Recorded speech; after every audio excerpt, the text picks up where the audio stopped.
Royal Air Force Aerobatics team, it's the Red Arrow!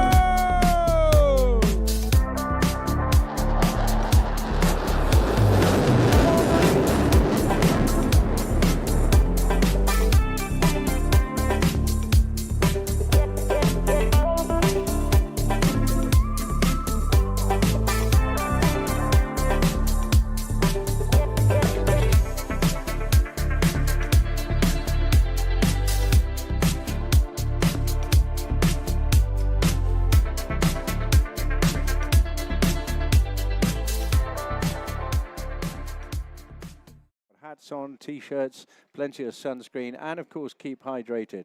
There's a fantastic rehydration centre up on the Western Lawns, 4,000 litres of ice-cool water to help you get through the afternoon, so do make the most of that.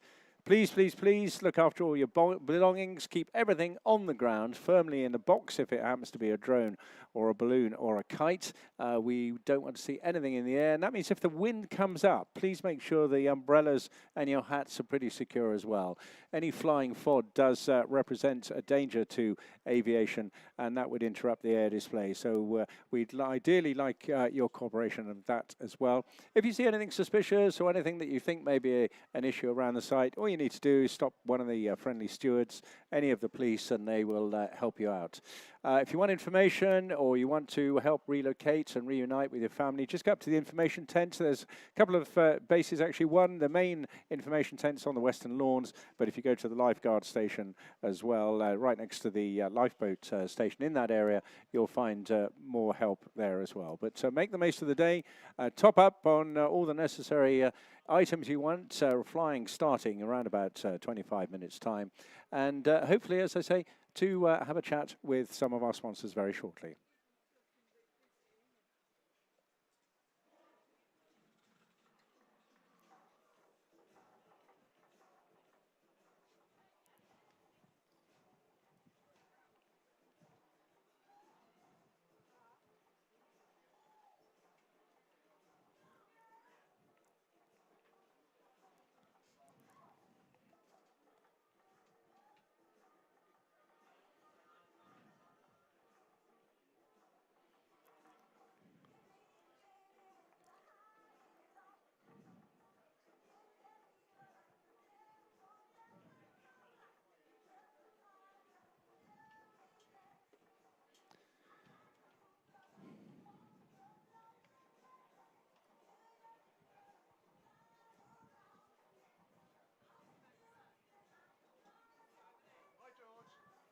Hi.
Now, if you haven't got everything with you, I'm going to let you into a little secret, because up at the information tent on the Western Lawns, there is a flash sale going on, and that is all the 2025 merchandise. So if you need a T-shirt, they're just £7 now, water bottle, and you can fill it up for free there at that 4,000 litre ice cool refueling station, just £5 for that. Mugs are going for £10 and caps 15. There's also a whole range of different pin badges as well available for you up there. There's supporter packs and air bear packs as well.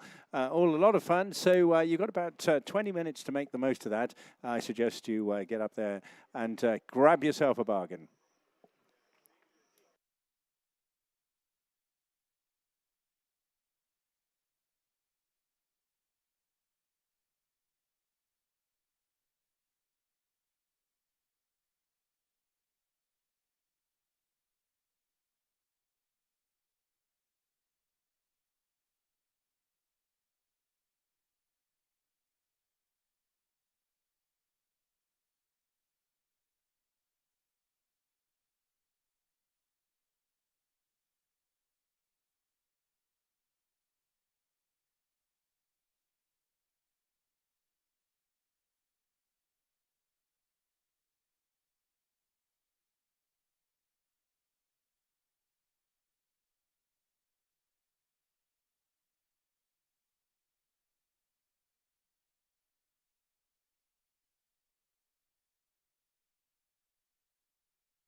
Well, I think we're definitely set for a Tropicana day here today. Despite that breeze, it's just absolutely gorgeous. Good bit of surf coming in for those borders out there. Make the most of that. Now, while you're up at the Western Lawns getting your bargain merchandise special offer sale, why not also take a look through the Chinook facsimile up there, get the children involved in that. You can also sample some food cooked up for you by the brilliant chefs from the Royal Air Force catering team. And that is, of course, because they work as stewards on board the larger aircraft. And you can also see a bulldog, have a chat about that, and also chat to the Army as well. They've got a Gazelle helicopter up there. So a lot of other interesting items, plus all the main Royal Air Force teams are there too, the Red Arrows, the BBMF, the Typhoon, the Navy's Black Cats, and of course the RAF Tutor. Simulators, play zones, all up there on the Western Lawns right through until 6 o'clock this afternoon.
Oh, I certainly feel we've got a bit of fun heading our way this afternoon. A bit of a beach party vibe to the day, which is just absolutely fantastic. But of course, it doesn't come without an awful lot of effort. And behind the scenes, there are a huge number of people, led, of course, from the top by the Council Tourism branch, and then aided by a huge number of volunteers and other people contributing to it, so of course supported by stewards. I see a little flag waving. Now we're going to get all the flags down by the time we start flying, but that particular one is selling programs, which are just £10. Very good value. Make the most of that. Some great photography in there as well, which I'm sure the kids will love, but also a lot of detail about the aircraft, the pilots, which I'll be filling in with even more detail during the course of the afternoon. Now, I was hoping to chat to one or two of the sponsors who've been involved, and there's a huge number of them, without whom, frankly, this just probably wouldn't happen at all. Amongst those, of course, yourselves, who give generously, and we'd like to keep that going through saveairborne.com or by just clicking onto the QR codes and donating online wherever you can. But right at the top of the tree, we've got Trafalgar Theatres there, and we were chatting to Joe Pasquale a couple of days ago, and just reflecting on not only what a great guy he is and a lot of fun, but of course their contribution here to Eastbourne as well, in terms of providing entertainment at their theatres, and also their support for the Pit Special here with Richard Goodwin, an ultimately extreme performer, really first-class individual. But Lansdowne being tremendously helpful, as many other hoteliers are as well, in putting up a huge number of rooms, predominantly for the military crews participating here as well. And once again, without these efforts, frankly, we just wouldn't have this show. So please, please, where you get the chance, make the most of thanking them as well. If you happen to be staying at the Lansdowne, or maybe attending one of the theatres during the course of the next week or so. But many others behind them as well. We're going to, certainly the fireworks tonight with ID Verde and the environmental company as well supporting that. And absolutely terrific support right across the entire town. Alongside them, the Eastbourne Hospitality Association and Frontier Fireworks, of course, adding to that. But the particular party sort of gets underway with Radio Airborne around 8-ish, but the fireworks tonight at 9 o'clock. I know many of you are on the beach, but there's also a new pop-up park in the town at Terminus Road near the pier. It's a good place to enjoy food and drink al fresco out in the sunshine right through the evening as well. A lot of outdoor seating, all the restaurants buying into the vibe that we've got going here today.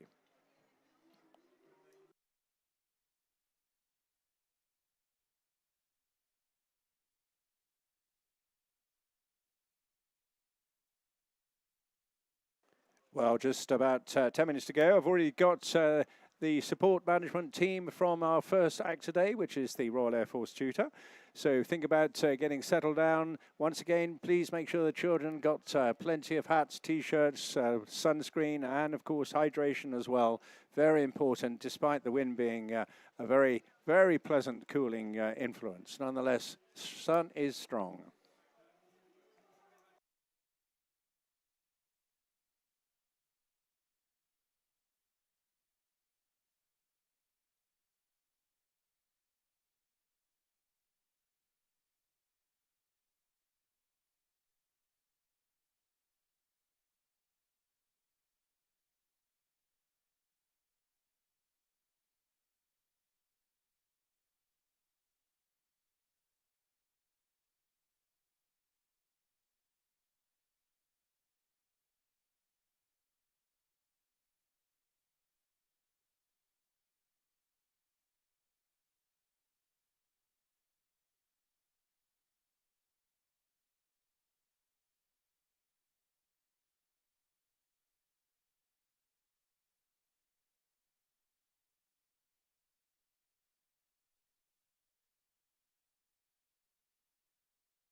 Well, only a few minutes to go now before we start flying. So once again, if you just pay attention, absolutely no drones, kites or balloons in the air, please.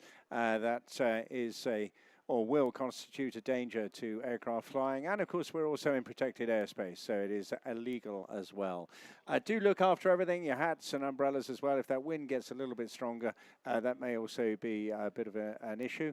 And of course, look after all your property and equipment and rubbish. Please don't let your rubbish fly around. There are plenty of recycling areas for you to dispose of any of that. Well, this first section, and we're breaking the air show today up into two sections. There'll be a bit of a tea break in the middle of the afternoon, around about 2:30. The first half slightly gentler than the second half. The second half definitely punchier, more energy and a lot of noise, but a really delightful collection of different aircraft with the Wingwalkers involved.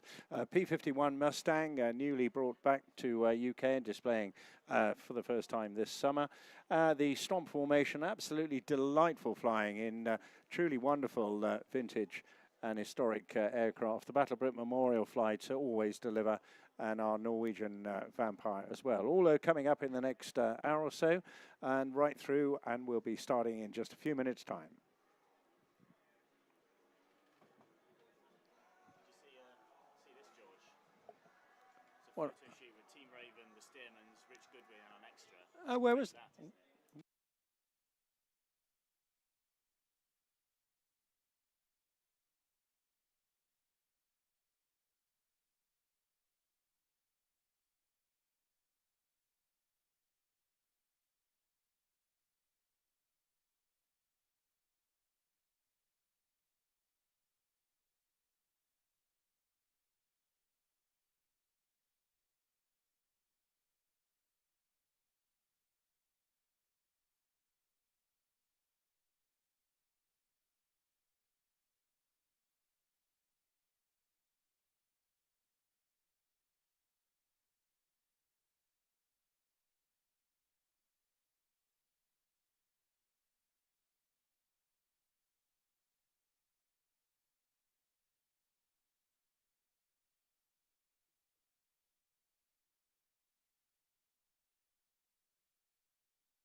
Oh yes, we're certainly feeling good. There's a definite fun vibe around Eastbourne Seafront, and we're about to kick off now, day 4 of Airborne, with a very interesting little aircraft, which you may well have a bit of trouble spotting. So, to tell you all about that, please welcome for our first act today, Flying Officer Seb Wilson.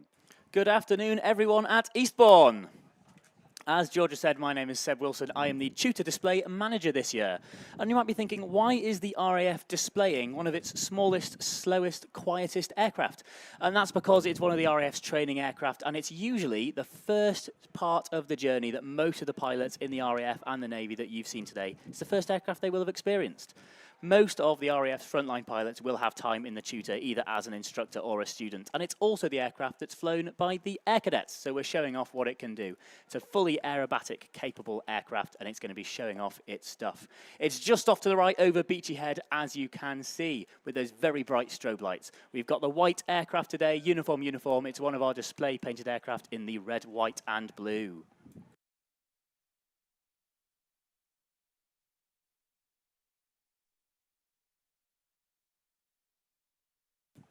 I'll launch into my spiel now. Good afternoon, ladies and gentlemen, boys and girls. Welcome to the 2025 Royal Air Force Tutor Display. My name is Flying Officer Seb Wilson. I'm the Tutor Display Manager this season. It is a pleasure to display the GROB for you all today. And now turning in towards the centre, flying in towards the crowd at nearly 200 miles per hour, is the Tutor Display pilot, Flight Lieutenant Bob Dews with the Tutor. Give him a wave. As he pulls up at 5G, he converts his speed into height to perform his first manoeuvre, the Hammerhead. Flight Lieutenant Dews was born in Carmarthen, South Wales, and started his flying career in the Royal Air Force in 1989, flying the Queen of the Skies, the VC-10. And then he was a search and rescue pilot on the Sea King. From the end of this half horizontal, Bob will push -2G, leveling the aircraft upside down for an inverted pass. I have sat in on this display routine, and I can tell you that this is deeply uncomfortable, hanging in his straps, trying to keep the aircraft under control.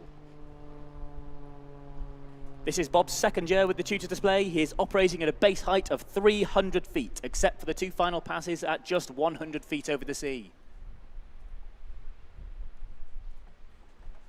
The next 2 manoeuvres are a wing over and then the ballistic rolls, which Bob can use to gain energy for the next part of the sequence. Displaying the Tutor requires careful energy management due to its low power-to-weight ratio, just 170 horsepower powering this aircraft across the sky.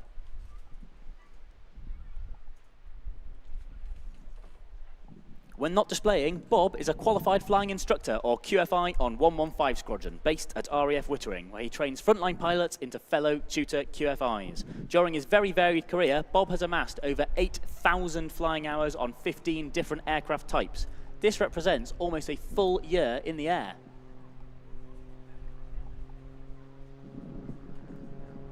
As I said, VC-10, Sea King, Tutor, Prefect, Bulldog, even some time in the Chipmunk. He's flown it all. After this half Cuban, Bob will enter a 4-point roll. It's a great camera opportunity.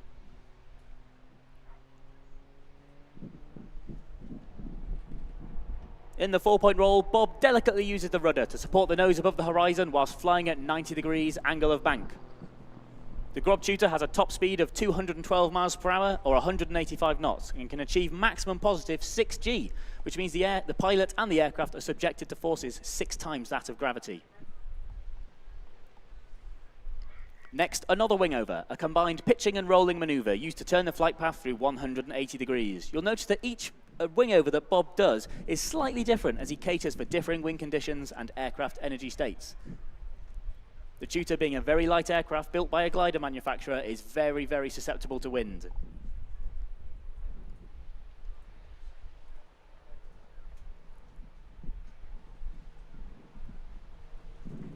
Bob now rolls 90 degrees while pointing straight up before completing a stall turn at almost 0 airspeed. The 2 90-degree turns allow Bob to continue in the same direction, into a loop. The Tutor is operated by No. 6 Flying Training School in partnership with Babcock International, primarily flying University Air Squadron students and RAF Air Cadets.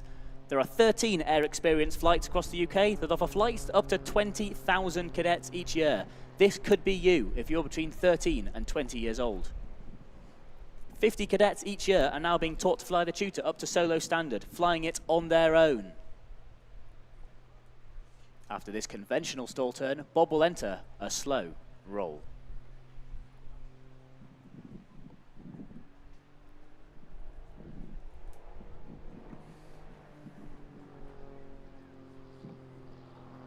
You may have noticed during that slow roll the Royal Air Force Benevolent Fund heart on the belly of this aircraft, seen since 2022 to celebrate this fantastic charity. The Benevolent Fund supports Royal Air Force personnel, air cadets and veterans wherever they're in need.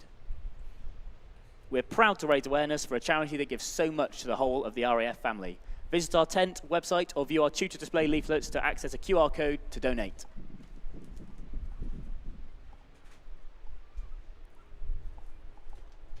For those of you that are considering going to university, and we have just had A-level results day, there are 15 university air squadrons across the UK. On the squadrons, students are taught to fly the Tutor by highly experienced military flying instructors, like Bob.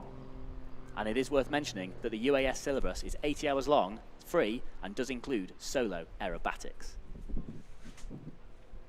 Members are not committed to a military career after graduation, however, many do decide to join the armed forces. We're now in the high-energy section of the display with a derry turn, quarter clover, and now another loop, all quintessential aerobatic manoeuvres.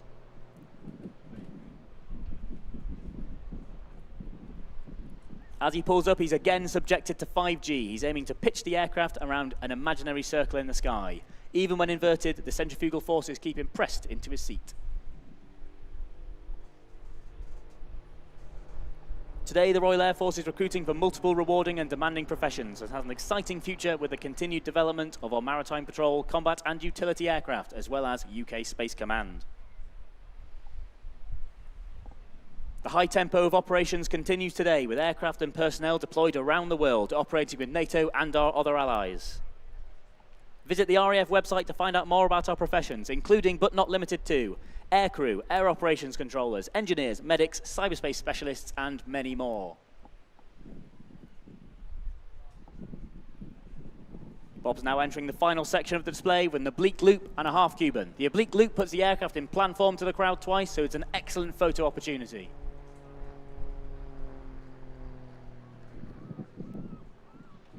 I'd like to take this moment to say a big thank you to our supporters this season. They are the Royal Air Force Benevolent Fund, Babcock International, Runway 25, and here at Eastbourne, the Lansdowne Hotel. They've all been a great support to the team. If you've got any great photos of the Tutor, feel free to tag us on our social media. We will repost your photos with your permission, of course. And please use the hashtag TutorDisplay.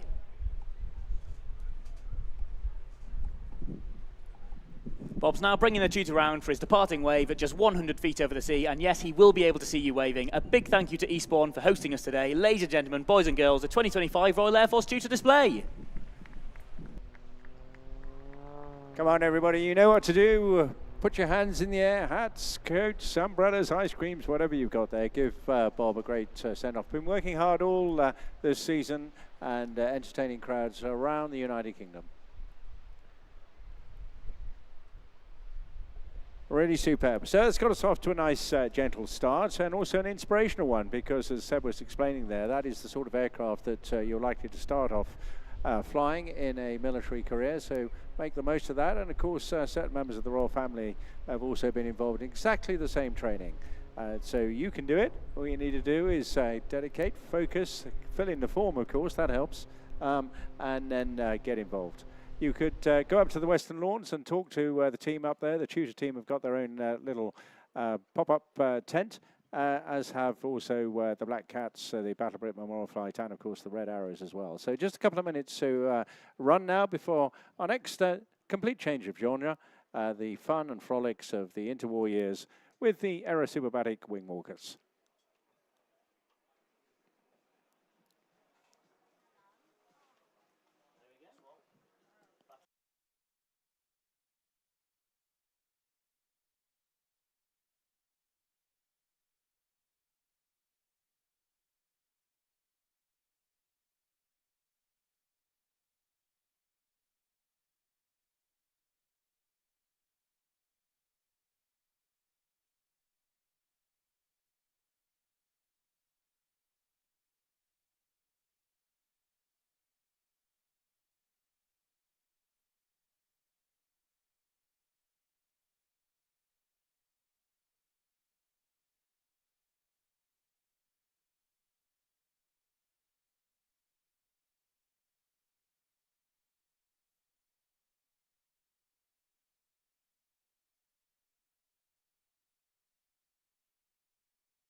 Well, the great news is we just hear clearance has been given to our next act. So you look up high on the right-hand side now, you'll see a biplane there. And this is a story that goes back to really the post-war, the post-First World War and the interwar years, when there were literally dozens of spare aircraft floating around, particularly in North America, and an awful lot of spare pilots as well, looking for something to do. And the way to do it was to go and have some fun. The smoke is coming on. Good environmental stuff it is too. And this is Dave Barrell and Emma from the Aerosuperbatics stable at Royal Flying Corps Rencombe are going to wow you with their Aerosuperbatic profile. Uppity up, round and round, upside down here now. Emma hanging in her straps and bringing all that glory and fun and perhaps also a fair bit of daredevil flying as well from those interwar years. The Stearman, incredibly well-known and famous aircraft, particularly in the training mode.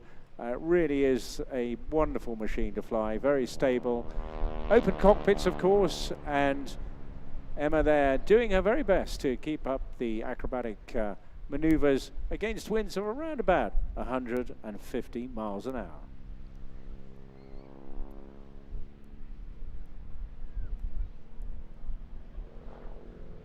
Extolling all the virtues of the daredevil barnstorming years. A wonderful roll there, just holding it a little bit upside down there, all the blood rushing to their heads, unless, of course, Emma decides to reverse the rig she's in and be upside down during the course of the maneuver. During the whole form of the display, you'll see her taking on various acrobatic maneuvers herself, in addition to whatever David happens to be flying, and no communication between them, all done on her own hand signals and her own choreography. But of course you'll see her waving now and again, so you know what to do. Just give her a big wave back.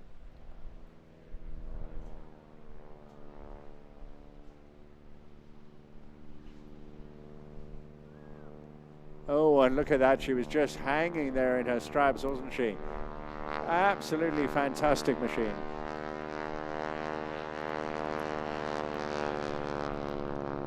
And as predicted, she was upside down and she's just rolled back the right way up.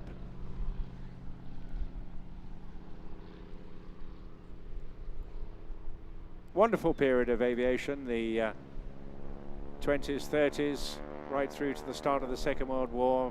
Massive amount of development going on, and the flying circuses that developed were all out there to really develop the form of aerial entertainment. This particular aircraft, not your standard Stearman, it needs a bit of extra power because of the drag created by having somebody up on the wing. So it's fitted with a Pratt & Whitney R985, itself an engine developed in the 30s.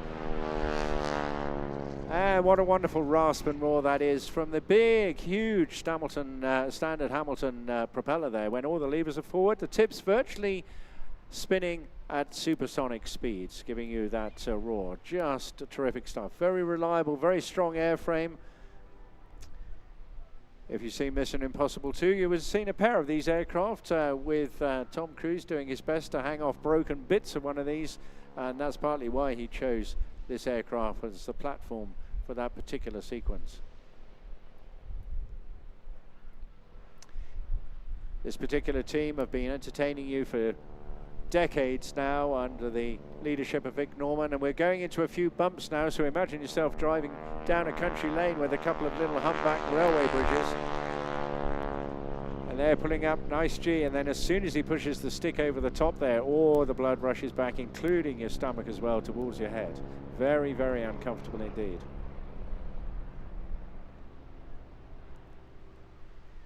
So you've seen them as the Guinos, the Utley Buttleys, the Crunches, all the same aircraft, all now painted in their own livery after years of various company sponsorships. Dave Barrell now their chief pilot, and taking these aircraft all over the world occasionally as well, through the Middle East and out to China. And to get on top of the wings of these guys, it's a very competitive business indeed. You have to be fit, agile, and generally the girls coming out of some sort of dance, acrobatic or circus style entertainment. The equal amount of strength is needed there, and if you ever see an advert asking for a new one, which is very, very rare, you'll have a tough time getting in, but the girls just love it.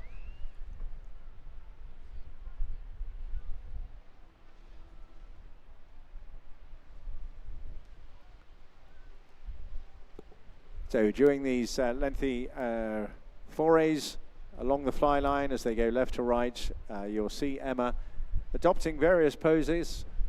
Almost certainly she'll be coming back to just mount herself a little forward on the leading edge, most likely in a goose. Let's have a look at what she's going to do.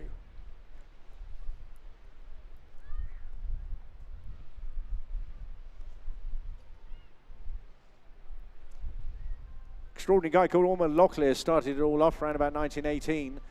Reputedly tried to fix a broken part on his airframe as he was flying it.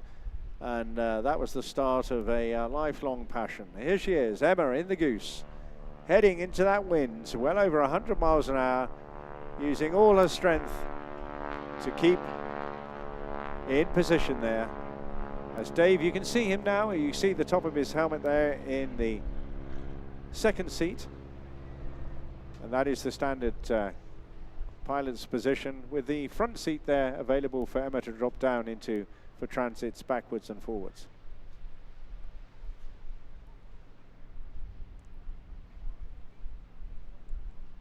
Looking absolutely splendid in this wonderful sunshine we have. A photographer's dream today.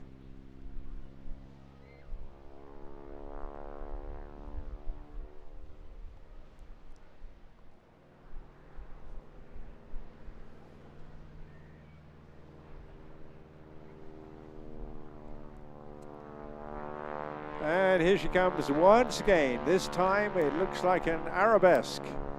And literally you can see there she's got one foot giving a wave as well to you. You know what to do respond. It's the only way we can really communicate the enjoyment you're having down here on the beach. So that foot was positioned literally right in front of David's nose. Really phenomenal piece of activity going on whilst maneuvering the aircraft.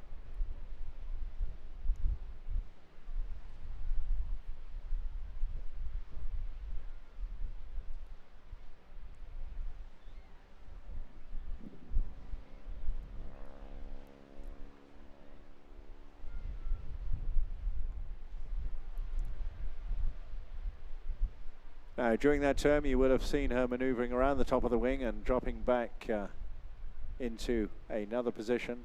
David leveling it up. That smoke coming out there, that's all environmentally friendly stuff. It's just a form of baby oil.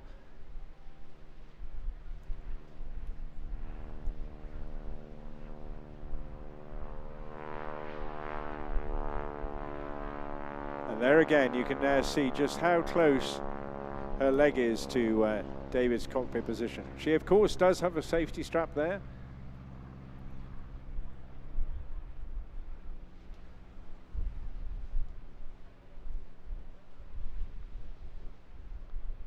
Wonderful aircraft. These very roomy cockpits, actually great for pilots, but of course it is open air, so it can be difficult communicating. Got to hang on to your maps if you're using those. And I just hear David coming across the airwaves there to announce this will be his last pass. So let's make it a great Mexican wave, shall we, from the pier all the way down towards Beachy Head, and give these two a well-earned wave off. And here he goes, Big Dave waggling the wings of this equally large aircraft in true entertainment style. Come on, boys and girls, mums and dads, Aerosuperbatics Wingwalkers, Dave Barrell and Emma on their way back home in a glorious sunshine afternoon. Fantastic stuff.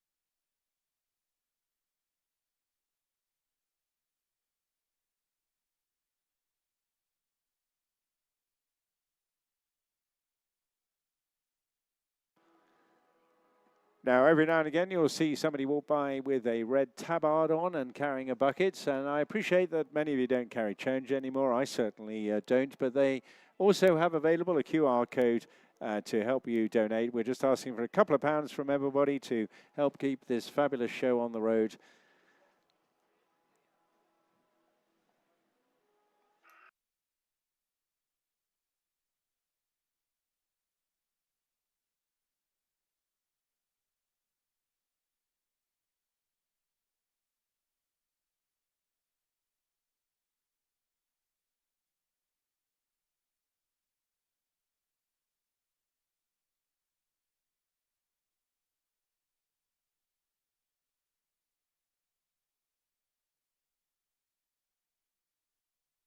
So the great news is I've just heard that the next aircraft, which is a fabulous participant in this display this weekend, coming in now, came in high on the right-hand side last time, and it is truly one of the best fighter escorts of the Second World War.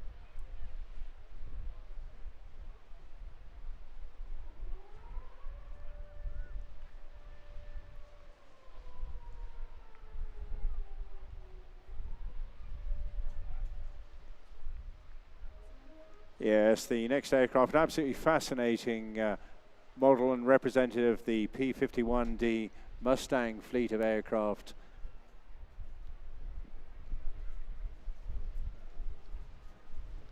In the hands today of an ex-Army Air Corps pilot called Alistair Stegg Williams. He was a helicopter display pilot many years ago.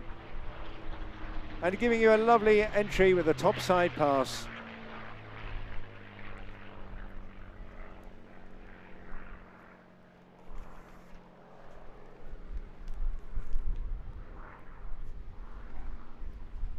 A really, really wonderful aircraft, vies with the Spitfire for its prowess and achievements in the Second World War.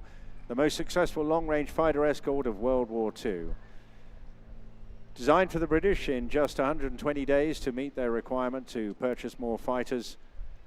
The first aircraft were actually built with Allison engines, and whilst they were okay at low altitudes, they were underpowered and disappointing at higher altitudes.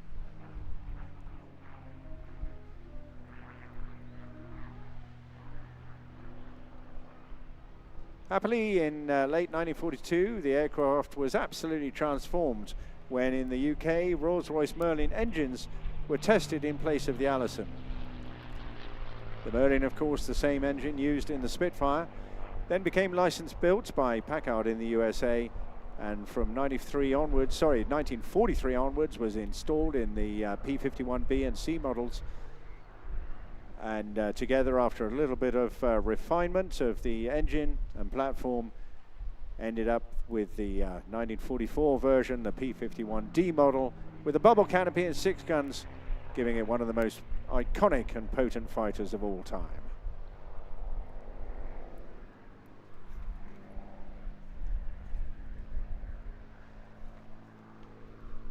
You'll notice the colour scheme on this aircraft, though, is somewhat different from perhaps other Mustangs you may well have seen. This one named Moonbeam Muckswine. And that's to look like Captain William Wisner's aircraft, one of the blue-nosed Mustangs from Bodney.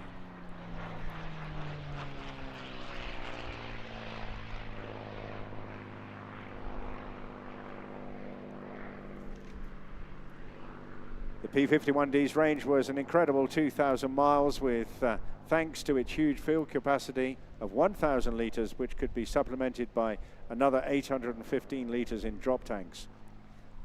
Could achieve a maximum level speed of 430 miles an hour at 25,000 feet, but could reach in a diving speed of 500 miles an hour from a service ceiling of just a little under 42,000 feet. An absolutely superb machine.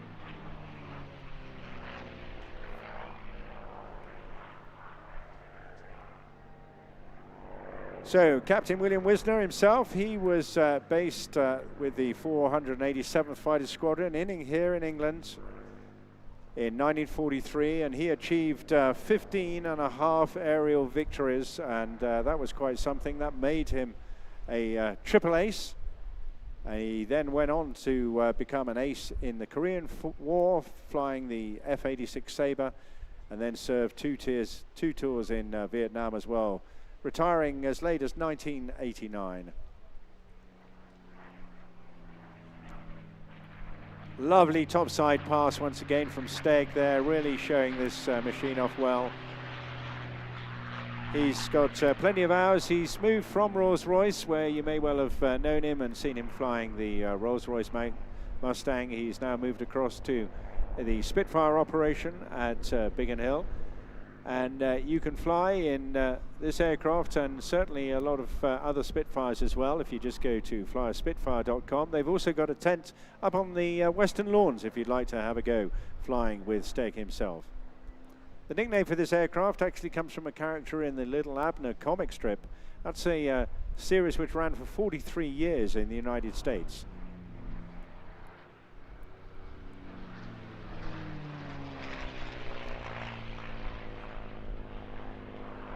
Moonbeam was actually a beautiful, unkempt, lazy woman who preferred the company of pigs instead of people. An extraordinary story.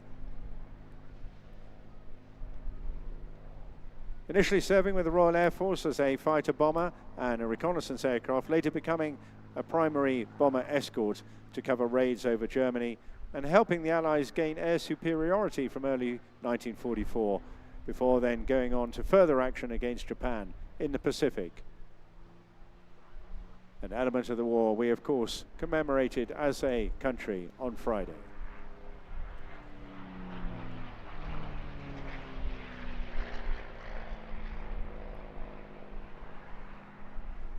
During the Korean War, the Mustang was the main fighter for the United Nations, but was soon replaced by jet fighters like the F-86, then becoming a ground attack plane, and stayed in service with some air forces right up until the early 1980s.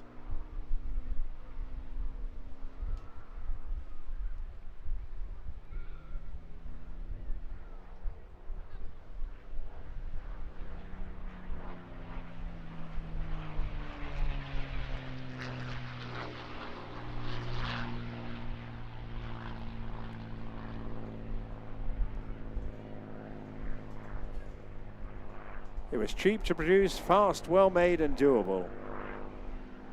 And armed with 650 caliber machine guns, could pack quite a punch as well.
And again there, Steg just taking a little nose, quick look at, see who's waving to him on the beach. Absolutely enjoying every single moment of this.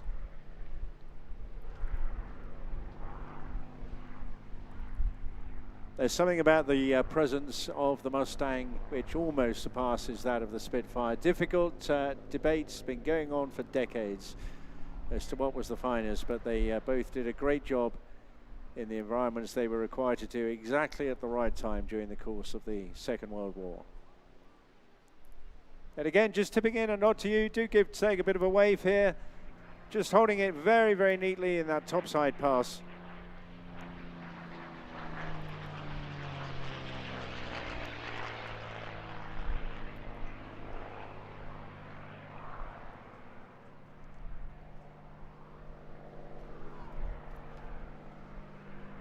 So very sad. It's always all over far too quickly, isn't it?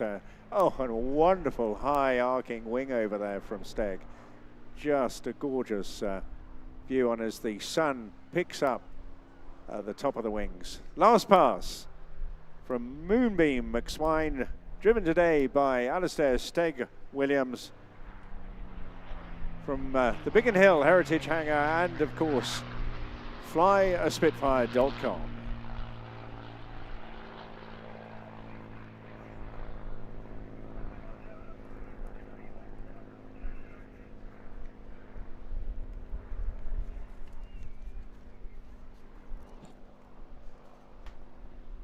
Well, we're going to be staying with the historic theme in aviation for a little bit longer. It's nice to have these packages together in this first half because the Stampe formation and the delightful display coming over very shortly, and then a battle bit Memorial flight and, of course, the Vampire. So about halfway through this first half, good chance, just take a breath, check you've got everybody with you, children all happy. Keep the hats and the sunscreen going with them as well. And during the tea break, make sure you go up and fill up your recyclable cups, bottles, whatever you have from the terrific refueling station.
Now, you've got to look out on the horizon. Yesterday, there was about sort of half left at a relatively modest level for beautiful little biplanes in formation.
So here we are, as promised. If you look up half left, 1,000 feet or so, they'll be using that height to develop the energy to start their display.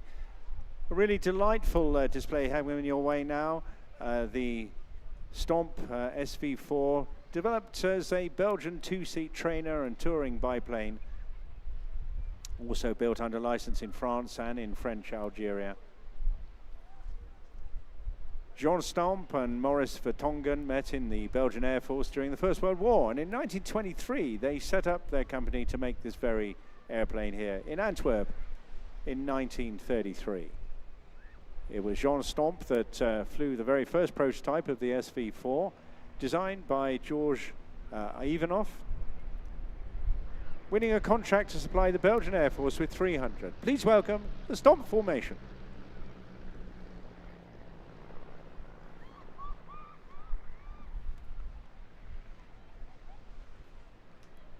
What you'll see for the next few minutes now is a delightful blend of formation aerobatics, led by Richard Ward, joined by two other Richards and a Roger, a great bunch of guys, and all known each other for many, many years, and literally share thousands of flying hours between them. Beautiful color schemes, each one an individual.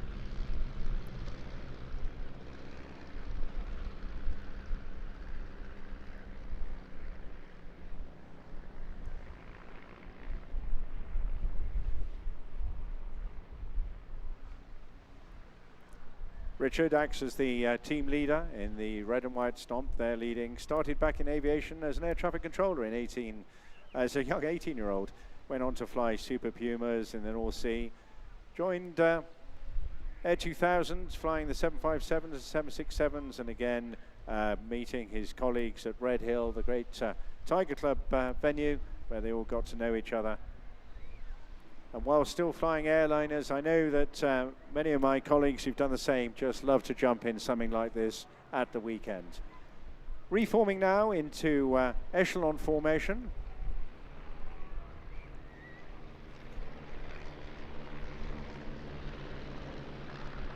And a wonderful break right in front of your eyes. And just look how elegant that is, how maneuverable they are. More so in many ways than some Tiger Moth displays. And the Tiger Moth often confused with this particular aircraft, but they are very different. They've got a proper tail wheel on, and also the wheel's got brakes on them, which makes flying a Tiger Moth a little more tricky. Well, not flying it, but certainly landing it. And now a little bit of circus flying going on as they tail chase on each other. Richard bringing them around into a very, very tight orbit right in front of us.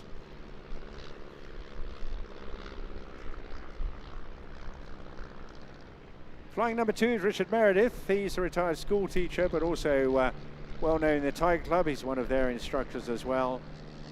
He's been flying, display flying since 1997, and was also a member of the Turbulent team as well. A massively entertaining team they are.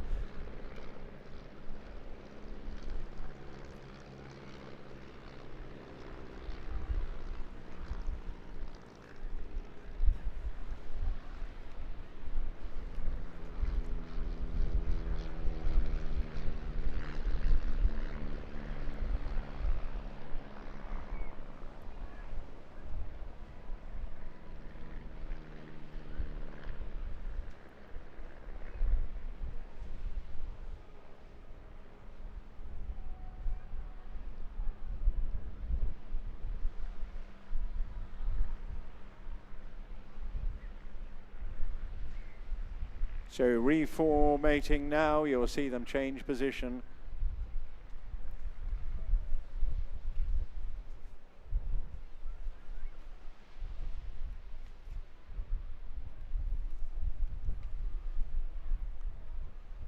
The other Richard is Richard Burleand. He was inspired to take up aviation by his grandfather, who'd been in the Royal Navy Fleet Air Arm during World War II. But he ended up moving across the United States and learned to fly there, getting his commercial pilot's license out in California. Coming now from your right-hand side in swan formation.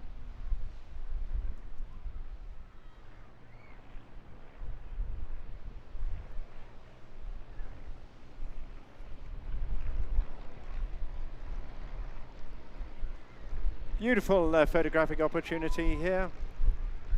And you'll get a couple of even better ones once they position out on the B-axis to come back in towards us.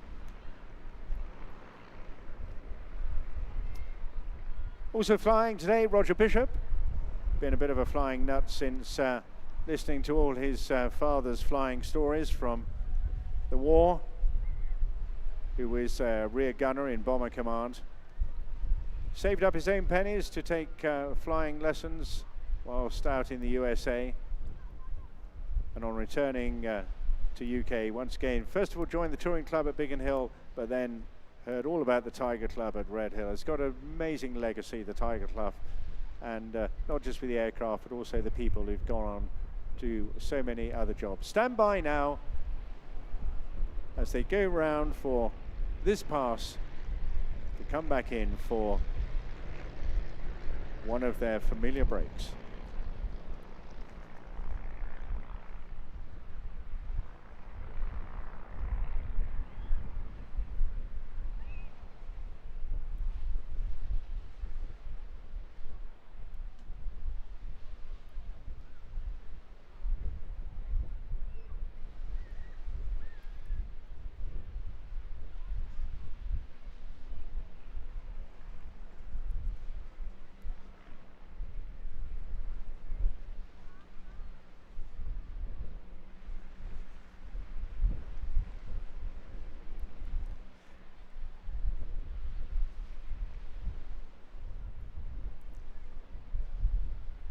Very underpowered in the first instances. The aircraft with the Belgian Air Force powered by the de Havilland Gypsy Major. They produced under SNCAN a significant number of aircraft, but the Stampe became a stalwart of aerobatic competitions both in France and the rest of Europe. Much loved for its harmonized, light and effective controls. Very different, but keep your eyes focused now. Get the cameras ready for the Prince of Wales break.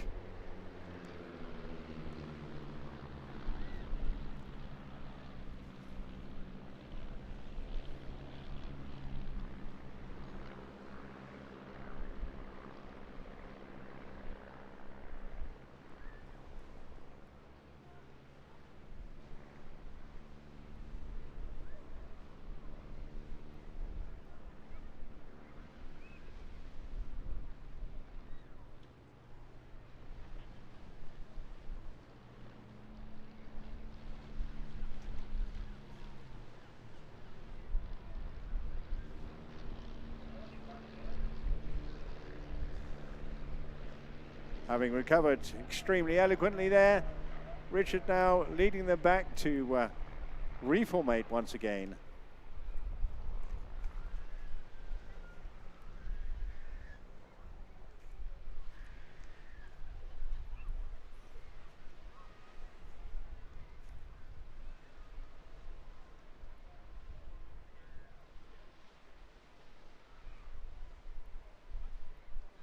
Possibly the most well-known Stampe airshow act was that of the Rothmans formation team that operated 4 of these Stampes during the early 1970s, prior to changing to the Pitt Special, and the legendary Neil Williams came second in the final Lockheed Trophy, flying one of these very aircraft.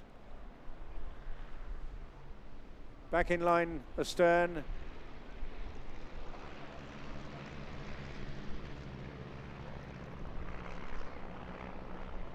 displaying in the finest traditions of the classic barnstorming period of the 30s and 40s.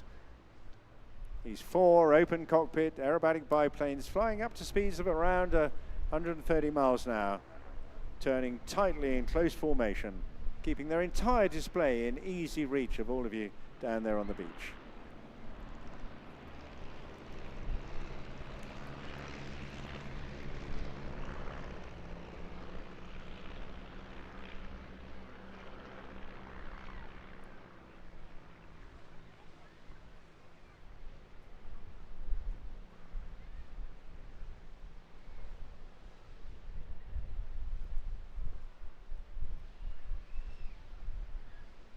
One more formation maneuver to go, one more really, really good photographic opportunity coming up before Richard Ward then takes over the sky for a solo aerobatic period whilst the rest of the team do a series of flybys. Most of the communication is by hand or by a wing waggle. Very, very little conversation going on, unlike many other formation teams.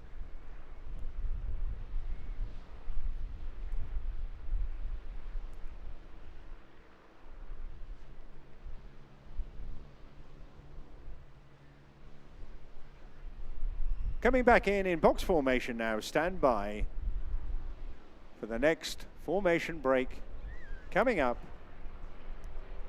Here we go, the Stampe Bishop break. Oh, terrific stuff.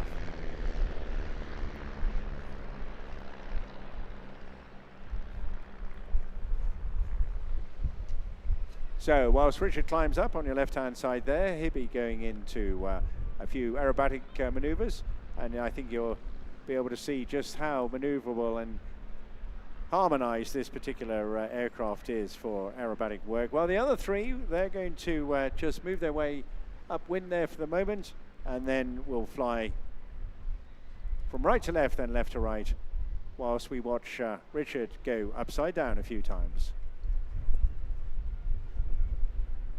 And at his request, he's asked for his own particular music, and of course with the blue sky we've got there today, you can probably guess what it is that he's chosen to go with this. Keep your eyes on him, but meanwhile give the other three a good wave as they come past as well.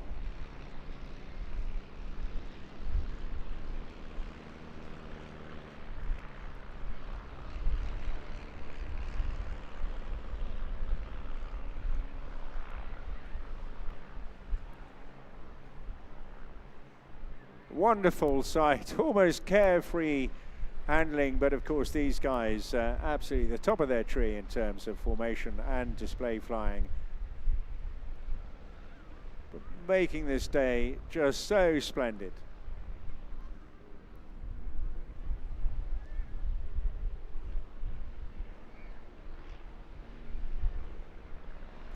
And there go the wing waggles now as the team come from left to right. Yeah, give them a huge wave. They're just having so much fun entertaining you here today. Couldn't be better. Bit of a frisky wind, but no issue for these guys at all. It's a wonderful feeling if you haven't looped an aircraft. Absolutely delightful. Go up to the top, just look over your shoulders behind you, level off the wings, and just keep pulling the aircraft through. Very relatively low G as well in these aircraft, unlike the likes of the Typhoon and Go, which is a little more strenuous, but this just a gorgeous way to show off these aircraft. Stunning, stunning view there in the sunshine, just catching all the artwork on these planes splendidly well.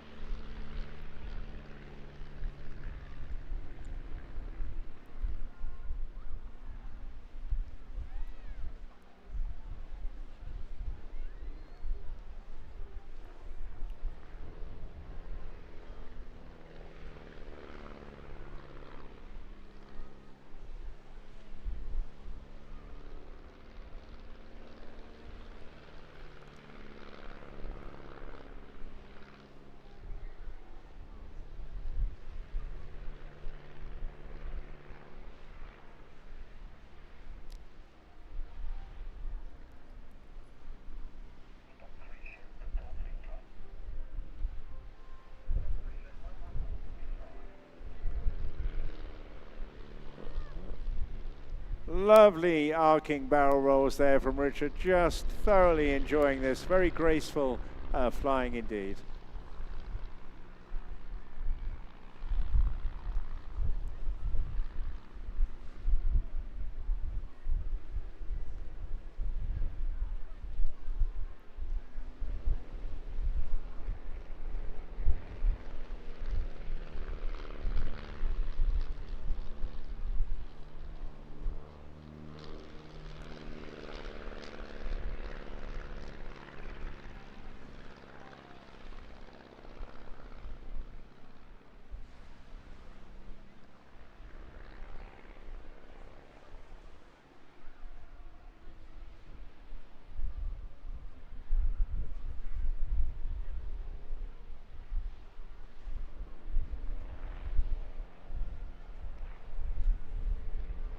There, Richard toward the leader, towards the climax of his own personal display.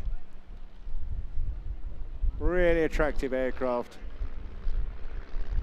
Disappearing out to sea in the wild blue yonder.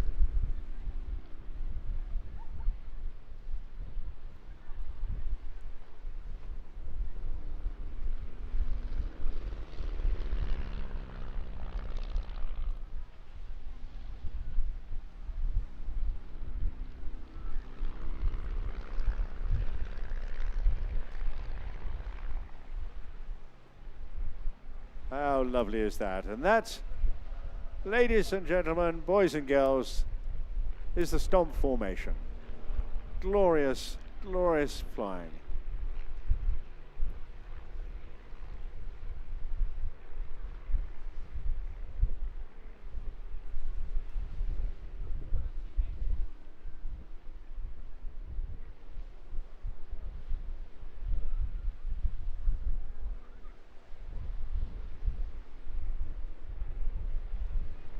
One last final flyby from Richard. You know what to do. Yeah, what fantastic. Superb, isn't it? Whether you're on the ground or in the air, an absolute pleasure to watch that. Quite delightful.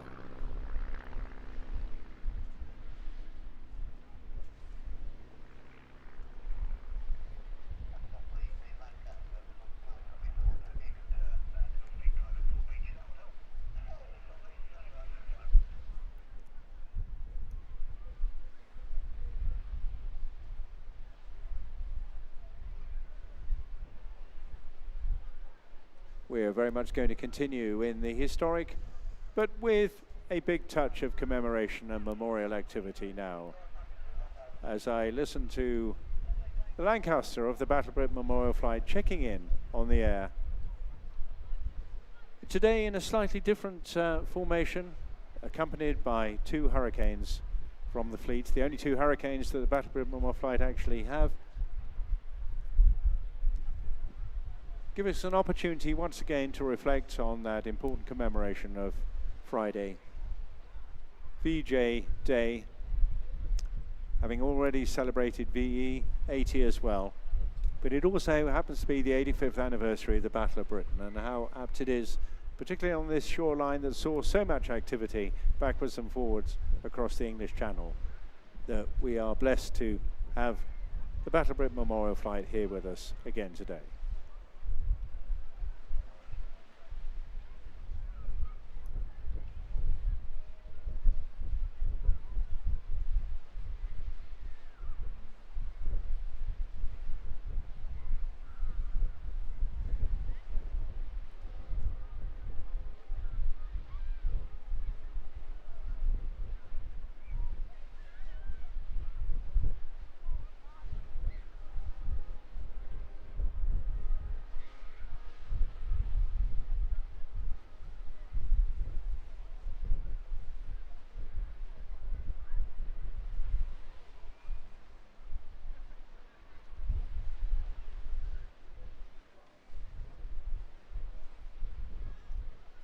So if you look across to your right-hand side now, coming in at low level, the mighty Lancaster bomber flanked by 2 Hurricanes from the Battle of Britain Memorial Flight.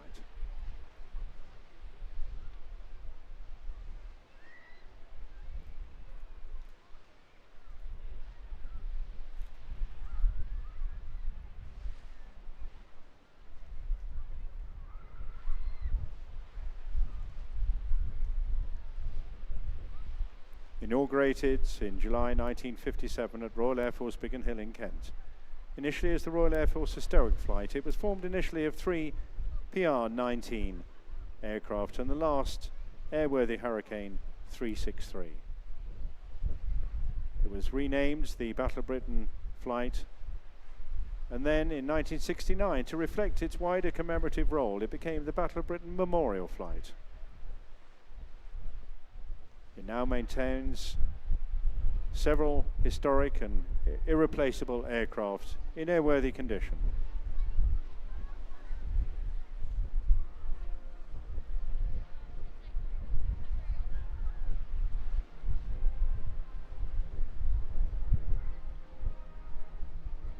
Please welcome the Battle of Britain Memorial Flight.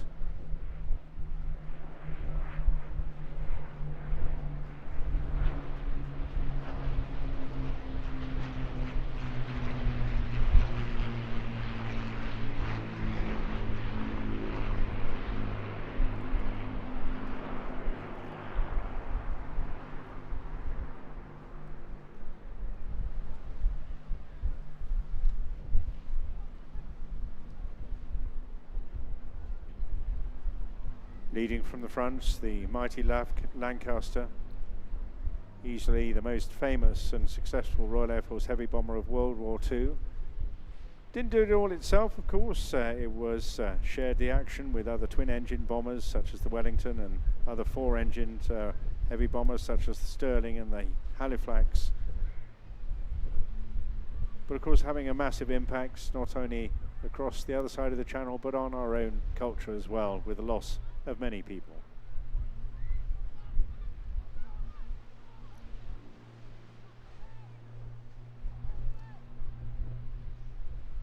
The prototype first took to the air in January 1941, and extraordinarily enough, the production line managed to get one out in October that year, delivering to the Royal Air Force by Christmas Eve to number 44 Squadron, quickly followed by 97 Squadron at Woodhall Spa.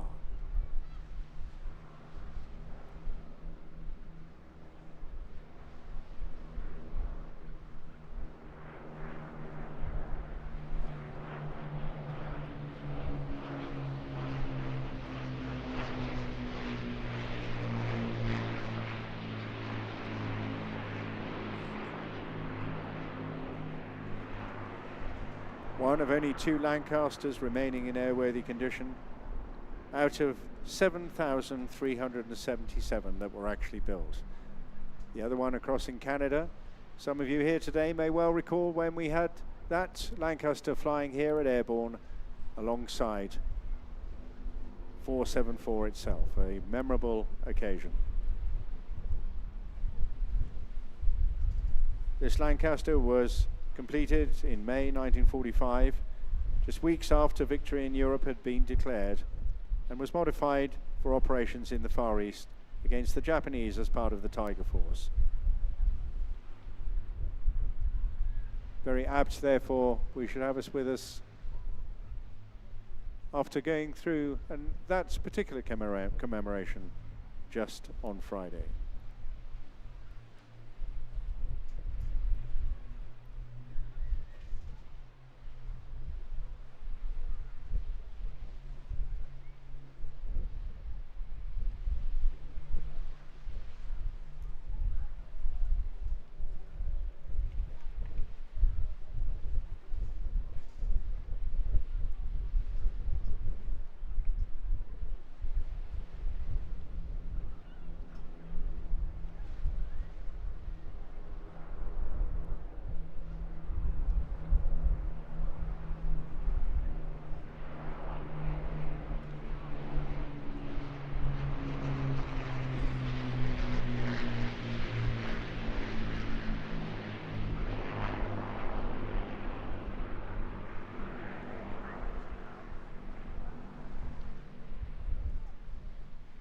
So very shortly the formation will break to give us the opportunity to see these venerable and very, very important Hurricanes fly together as a pair before we then see the Lancaster once again towards the end of the display. Great. Go. And there they go.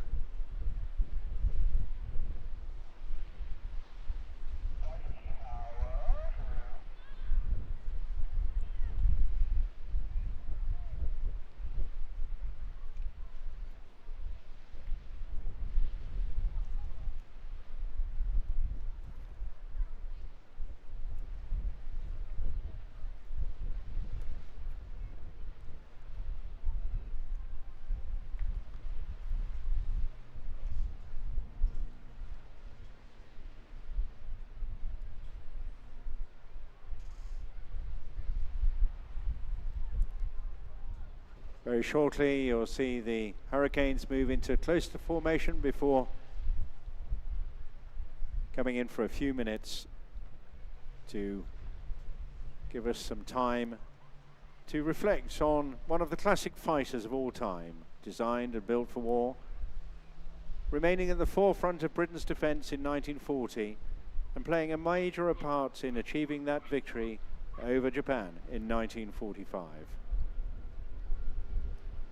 Brainchild of Sidney Cam, who started designing this back in 1934 and had an extraordinary career going on to design the Typhoon, the Tempest, the Hunter and the Harrier.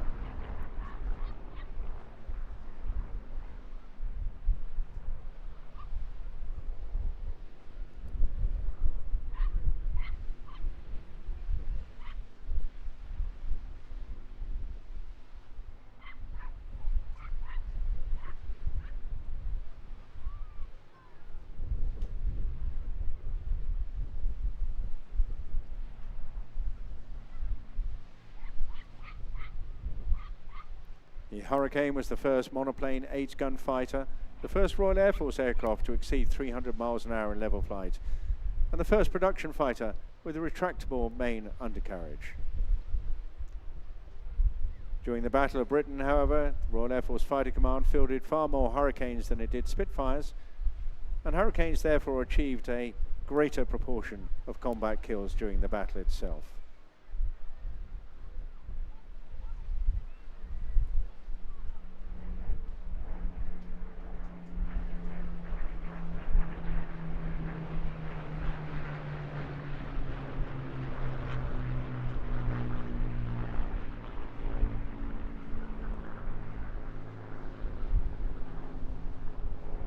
The Hurricanes today flown by Suggs, Mark Sugden and Al Luckings, both serving officers in the Royal Air Force, forming the mainstay of the core of the Battle of Britain Memorial Flight, but many, many others are volunteering in their spare time to bring these hugely important aircraft around the United Kingdom.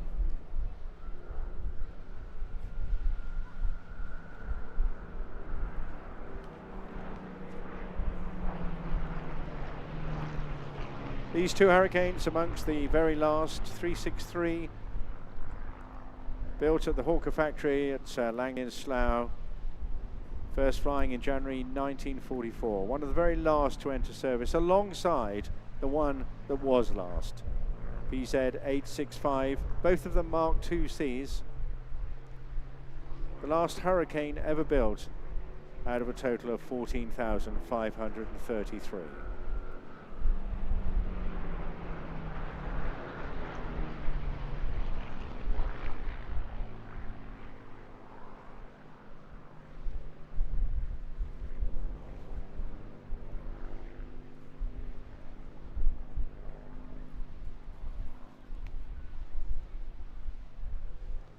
The Hurricanes served operationally on every day throughout hostilities in every operational theatre and in a variety of roles.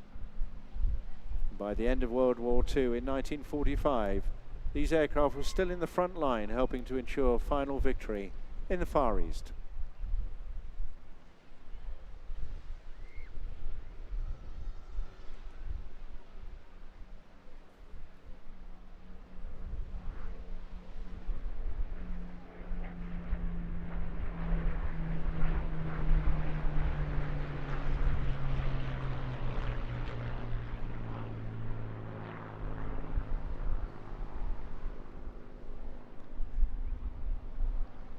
.363 is served with number 63 squadron at Turnhouse, with 309 as well, the Polish squadron at Drem, where it was used for shipping protection patrols off the east coast of Scotland, and also with 26 squadron, with which it flew naval artillery spotting and reconnaissance sorties before the end of the war.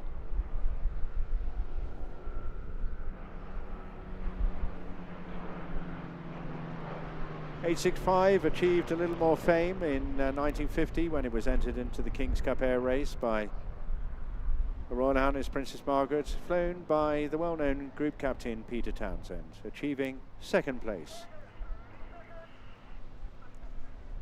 And you hear on my monitor the fighters completing their individual display as they give a nod, quite rightfully, to the Lancaster coming in from the right-hand side.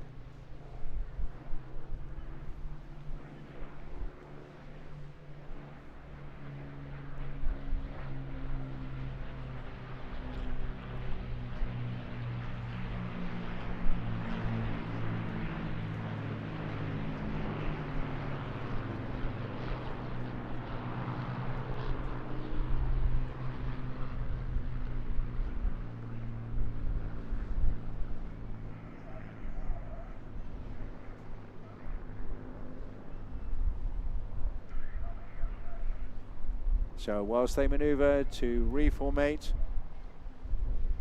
a little reflection on the Lancaster and the 125,000 aircrew who served in Bomber Command during World War II. Over 73,000 of them would become casualties, killed, wounded, shot down or made prisoners of war.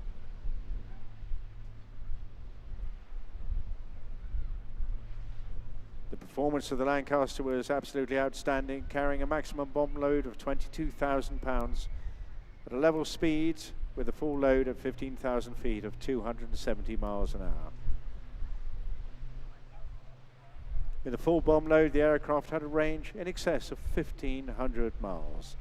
And its ruggedness, reliability, and to many its sheer charisma endeared to its crews who were proud to fly this famous thoroughbred.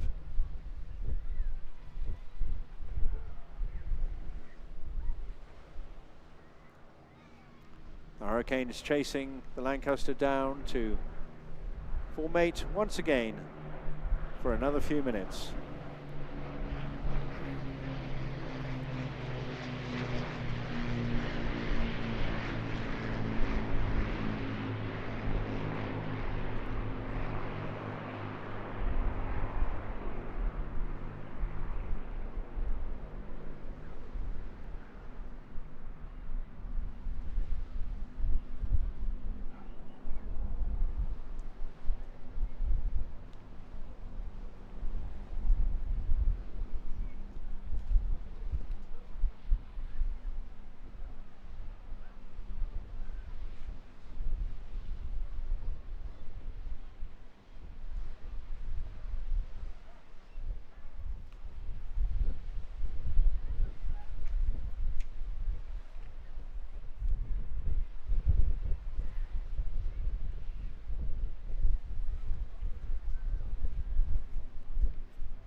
The Royal Air Force Battle of Britain Memorial Flight fleet of World War II aircraft is preserved in flying condition as a living tribute to them all.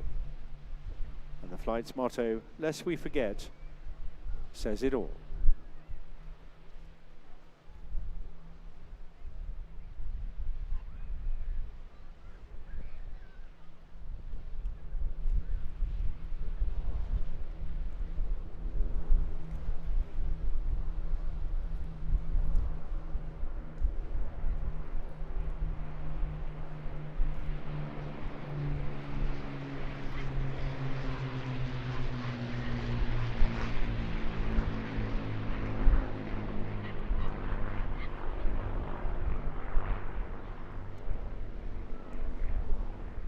Leading the formation today in the Lancaster, squadron leader Seb Davey, alongside him JJ Jackson, giving up many, many weekends, typically flying hundreds of displays around the country every year. The flight based at Royal Air Force Coningsby alongside, of course, the Typhoon squadrons there as well. A significant contribution to the history and heritage of the United Kingdom.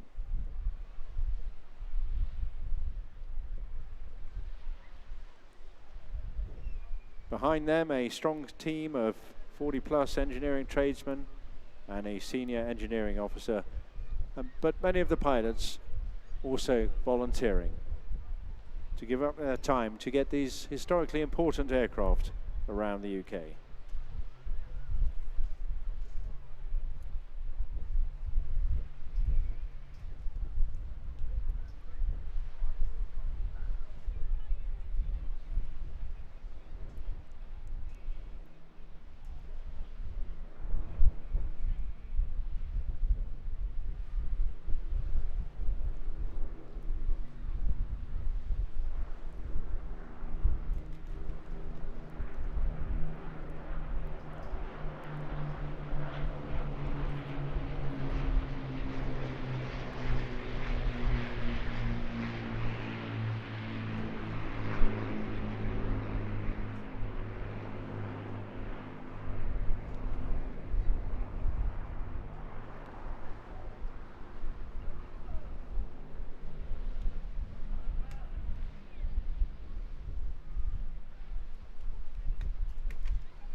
So they now move into a slightly different formation for their final pass.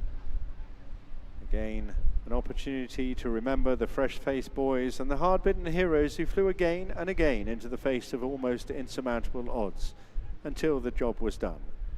We salute you.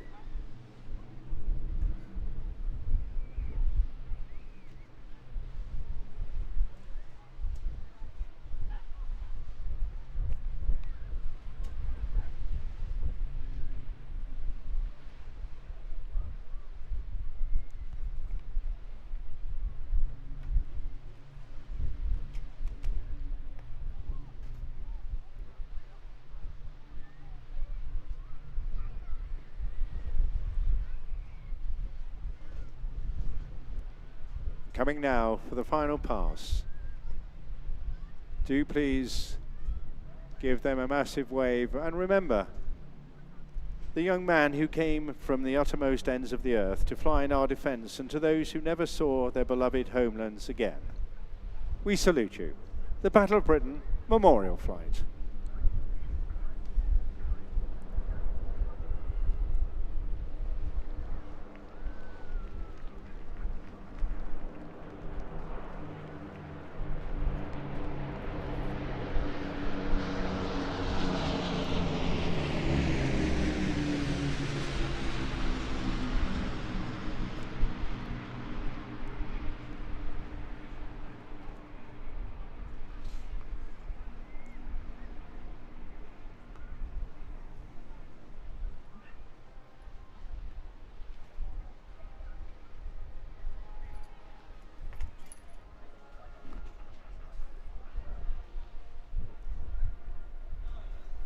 Well, what a wonderful and special moment that was for us all. And thank you so much for your support there. And just one more aircraft now for this first half. And I think you agree, it's just been the most tremendous flying activity, and also a time for a little bit of reflection as well with the memorial flight as well. So just one more. It's going to be our visitor from Norway. Ken Argvila is his name. He's an absolutely wonderful chap. Puts a lot of time and effort, having founded what's called the Norwegian Air Force Historical Squadron. And he'll frequently bring one or two of his aircraft across the UK, base them up at North Weald, and then fly backwards and forwards, literally back home when he's not flying, and then we'll come back over for a weekend to display his aircraft. I can hear him just checking in online now, and he'll be with us very shortly. I think coming in from the left-hand side yesterday, but no guarantees as to where he's actually holding in the sky at the moment.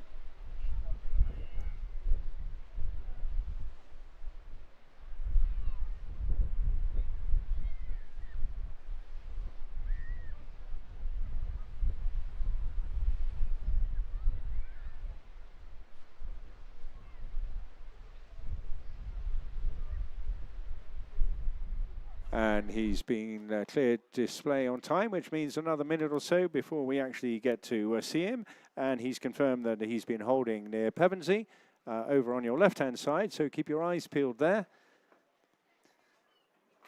And after this, we've got a break of around 45 minutes, so a good opportunity for you to catch up on everything that you need, teas, coffees, rations, whatever that may be, or maybe just to walk around the Western Lawns to take the family up to meet members of the display teams. We've got a good cross-section of military participants there, particularly the teams, the Red Arrows, the Battle of Britain Memorial Flight, the Tutor display team, the Royal Navy's Wildcat, Black Cats display team, and the Army is there with a Gazelle helicopter as well. So opportunities to fly with all three services, but you won't know how to do it until you go up and have a chat with them.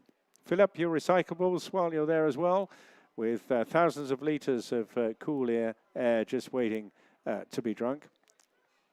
Water, I should mention, and the air is pretty cool too, isn't it? But with that in mind, make sure, once again, please, hats, T-shirts, sunscreen for the kids. Very strong sun despite that cool breeze.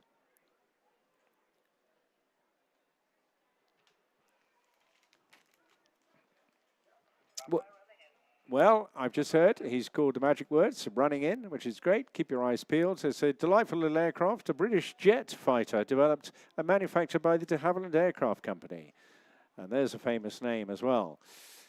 It had the distinction of being the second jet fighter to be operated by the Royal Air Force after the Gloucester Meteor. Here he is, Ken Arkvila, in the Norwegian Vampire.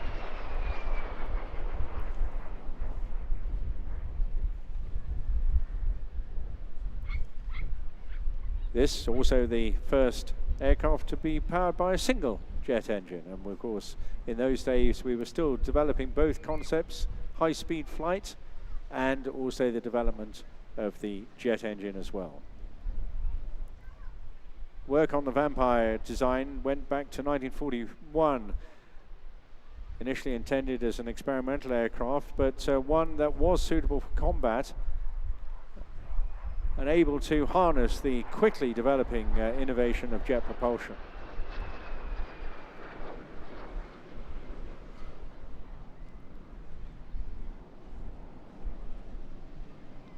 Familiar theme of de Havilland's design was the twin boom configuration powered by a Halford H1 turbojet, which later became known as the Goblin.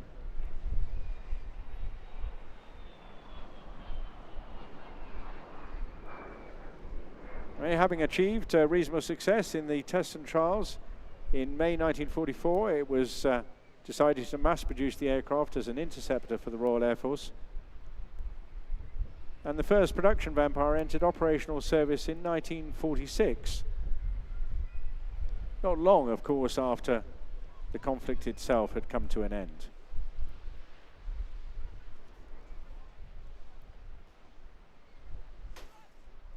It proved to be a very effective aircraft and adopted as a replacement for many of the wartime piston engine fighter aircraft that we've already seen today,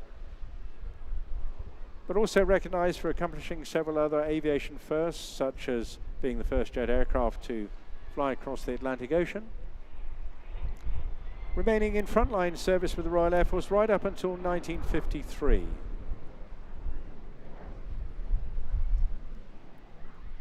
Took on many other secondary roles as well, such as ground attack missions and pilot training operations. A total of 3,200 of them were made, serving with several different organizations and not retiring with the rotations until as late as 1979. This aircraft, an FB-52 variant, an export version of the Mark VI. Just over 100 of these were built, 36 of which were exported to Norway, and they were used there between 1949 and 1957. This particular aircraft, though, license built in Switzerland in 1952 and flown initially by the Swiss Air Force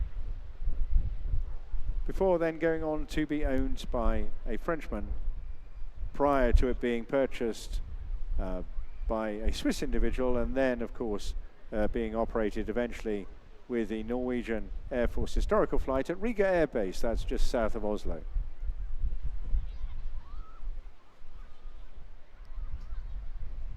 The BDIs out there will have noticed this is a frequent visitor to UK air displays. But this year in new markings to represent on the left-hand side, the number 3 Squadron, Royal Air Force, and on the right-hand side, number 72 Squadron, Royal Air Force. And that is because both those squadrons were previously Vampire squadrons and still remain active today as squadrons flying different aircraft, of course, 3 Squadron at Coningsby and 72 Squadron at Valley.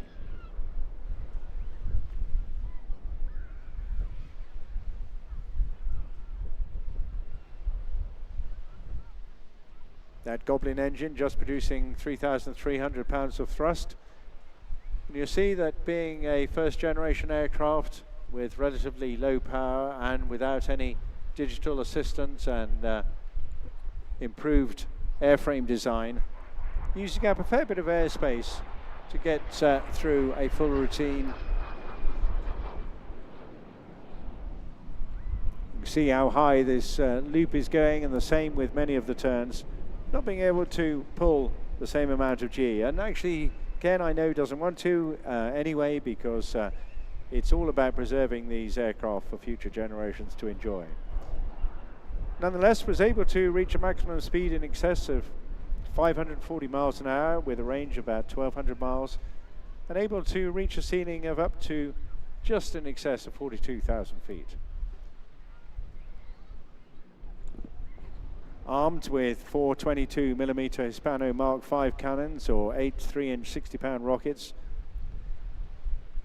it was able to pack a significant punch as well. And if not using those, could also carry 2 500-pound bombs or 2 drop tanks.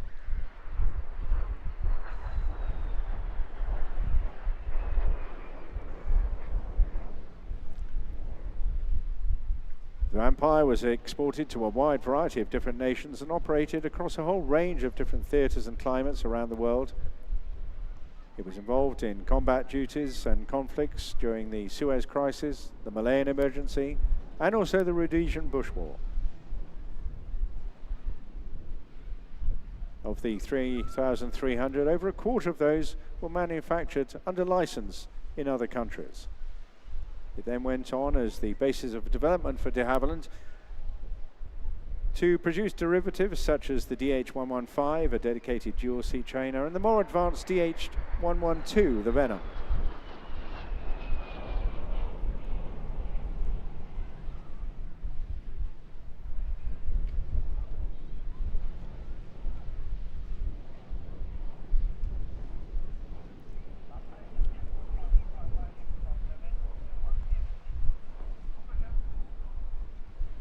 Just coming up towards the tail end now. Ken very sadly says that this is going to be his last pass coming up.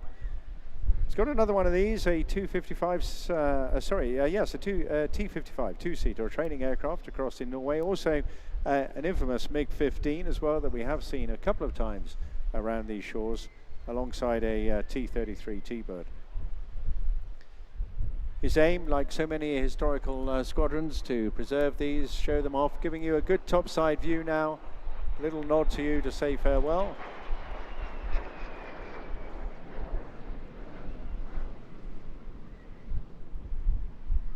Promoting aviation heritage, but also educating all of us in the important roles that these aircraft played in our own history.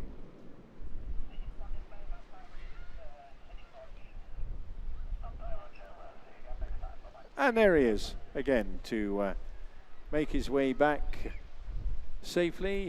He is operating out of North Weald as his usual base, but frequently dropping into other airfields as well. Our airfields and aircraft coordination very, very extensive with the use of Shoreham, Biggin Hill, Red Hill, and also Bournemouth as well, where the Red Arrows are based this weekend. Well, that's a wrap for the first half of the day here. Really, really super bit of flying display work across a whole range of genres of different aircraft. We're going to take a break as well here now, and we'll be back in about 45 minutes where we really turn up the heat, both in terms of aerobatics and power and presence as all at the same time. So make the most of this break. Visit the lawns, get yourselves topped up with everything you need. Please give generously where you can as well to the bucket collectors or via the saveairborne.com website or the QR codes, all absolutely essential. Pick up a program if you can as well. It's great value at £10, some super photography and plenty of details. And of course, stick around. No need to rush away tonight because it's firework night at 9 o'clock.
Well, just a little under 20 minutes to go now before we start flying again. And later on, we're going to be seeing the Red Arrows for the last time this afternoon. And you may well remember, some years ago, there was a little chap called, we colloquially refer to as Bobbins. He's a bundle of fun and flew around in these jets for many, many years. Has just popped in to say hello. He also probably has ferried many of you around the Mediterranean, I suspect, in the last couple of years, because he's now a BA pilot. And it's just a moment to catch up with him while we've got a gap in the flying. Andy Robbins, good afternoon and welcome. Good afternoon, George. It's lovely to be back at Airborne Eastbourne. It's really, really fabulous to see Eastbourne still backing their air show for all of you guys. It's great to come down and visit. Well, the obvious question is, do you miss it? I miss the flying. I miss air shows. I miss all the hubbub that goes with it. So in a previous life as Red 10, it would have been all winter planning for these beautiful summer days, and it doesn't get better than this today. Nice cheeky wind, I think, for the display pilots. Yeah, on crowd, which actually is the trickiest, as you know. Yes, that's good news and bad news. Good news, and it brings the noise onto the crowd. You can really feel the aircraft, the engines tearing through the air. Bad news for the pilots, because they've got to adjust, always trying to work away from that wind to get upwind again, to get blown back onto the beach. And I think I've just seen the current Red 10 walking in to join you. What a small world this is. Musky indeed. Yeah. Hello, how the devil. Yeah, well, you're going to have to go and have a natter with him before we start flying again. But I gather you're still doing it. You're still going upside down. Every now and again. Yes, very fortunate. Just after the pandemic, I was looking to do my aerobatics rating. Did it down at Ultimate High, a fabulous outfit down operating out of Goodwin Aerodrome, just next to Spitfires.com. It's by the old toilet block, I remember. Yes, it is a little bit like that. But right next to, between the racecourse grandstand, the very famous bit there, and the lovely new cafe they put in some years ago. And Ultimate High does absolutely everything. It's a school, it's a training outfit. It's a postgraduate training outfit as well. We do aerobatic ratings, obviously, and that's where I got mine. And they asked me to stay behind, and I've been an instructor for the last 3 years there. Oh, that's absolutely epic. So but you also fly people for fun. Even though people are training for it, people still just come for the experience of being aerobatic? Absolutely. And so if you look on the website, ultimatehigh.co.uk, you can see there's a number of experiences available. We can do a space flight simulated where we simulate the G and the negative G. We do a little Top Gun fighter tail chase type one. We have 2 or 3 aircraft chasing each other's tail, and then the pure aerobatic experience, all of which are all on that website. That's absolutely fantastic. And, well, I'm doubtlessly still doing it. Now, I often say you've still got to keep quite fit and strong to do that sort of work. Is that the case? Do you still work out to make sure you can squeeze the G a bit? Like to think so. Squeeze the G is more of a midlife crisis, I think. But yeah, keeping fit and healthy does actually help with every part of training. Either when I'm at work in flying commercially, which is a lot of flights, pressurizing up and down 3 times a day, maybe 4. During the weekdays when I'm working, and or even at the weekends when you're pulling a lot more G in the aerobatic aircraft. We've got those Fireflies, and also there's the other aircraft as well. Now, what's the state of our national airline? Come on, you're doing it. Are you allowed to mention that? The nation's favourite airline. It's a commercial outfit, an entirely commercial outfit, and I think it'd be perhaps unwise for me to comment, but I really enjoy going to work with some very professional colleagues. We have great fun and a very safe, sensible environment. It's great carrying our passengers, sorting out any issues that there may be due to whatever air traffic services or weather or whatever. It's great to be able to carry people to their destination and deliver them happily and safely. Well, I'm a regular, but I haven't come across you yet. I've come across 1 or 2 other Red Arrows, funnily enough, up the sharp end, which is an awful lot of fun when you hear somebody that, you know, you used to talk about in their flying displays. It's great. If you recognise me or if you know me, then please do come and say hello. It does break up the day. Can be quite a long day sometimes. His name is Smith. That guy. Yeah, no, fantastic news. Well, look, it's a real pleasure to see you.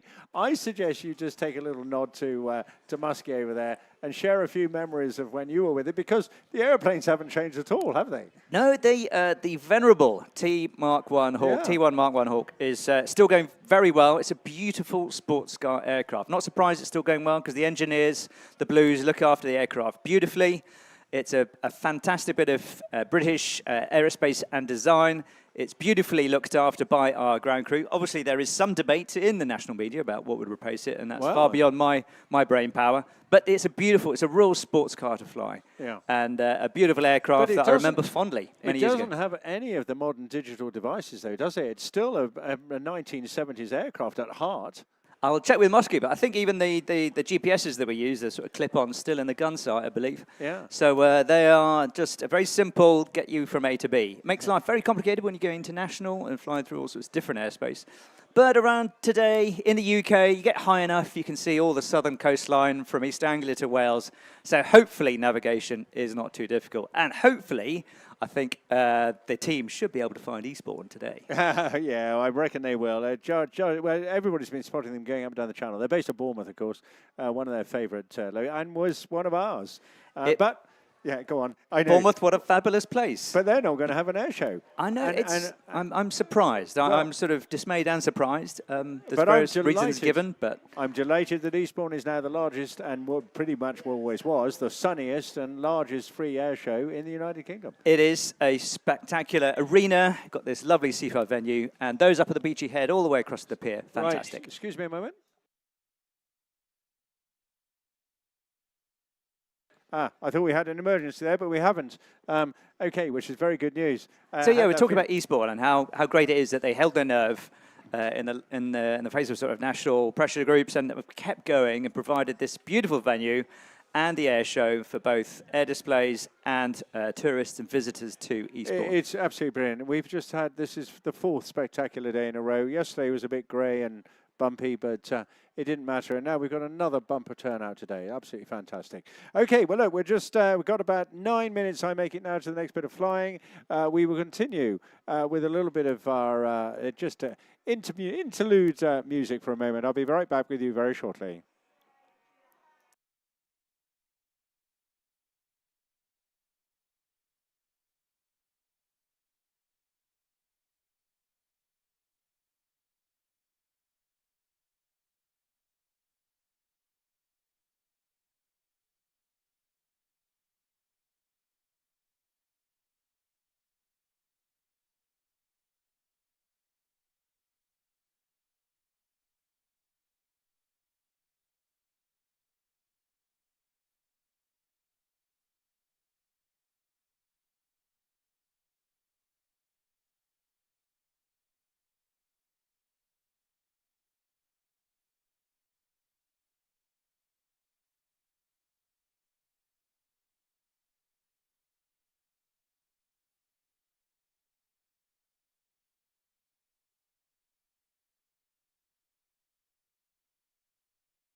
Well, we've just got a couple of minutes now before we start flying again, but one other thing I've noticed is that the red flag has gone up from the lifeguards, which means no swimming, no more swimming. Please make your way back to the beach.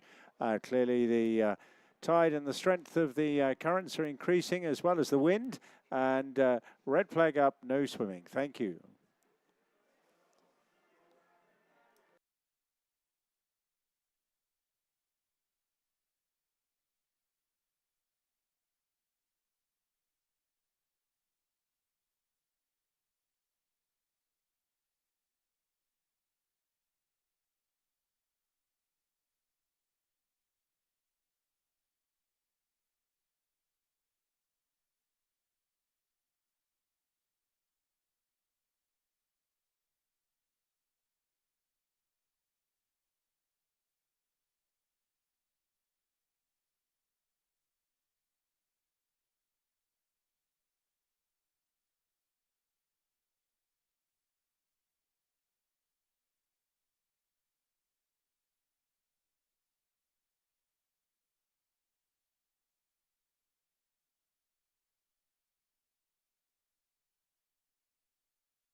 Well, coming up in this second section in just a few minutes' time, we're really turning up the heat, turning up the energy and the activity in the sky, and culminating, of course, in our favourite British aerobatic team right at the end there. We're going to see a little bit of Royal Navy action with some of their operationally deployed Wildcat helicopters. We will go back in time a little bit to mid-generation jets, take a look at a BAC Strikemaster. But of course, the heat really coming on with the Typhoon and the Red Arrows towards the end of the next session of flying displays here. Do please remember to keep topping up that suntan. I know it's cool out there, but please look after the children in particular. Keep everybody rehydrated. We've got a massive rehydration station up on the lawn, so do make the most of that. And please, please, please keep close control of all your belongings and indeed your family as well.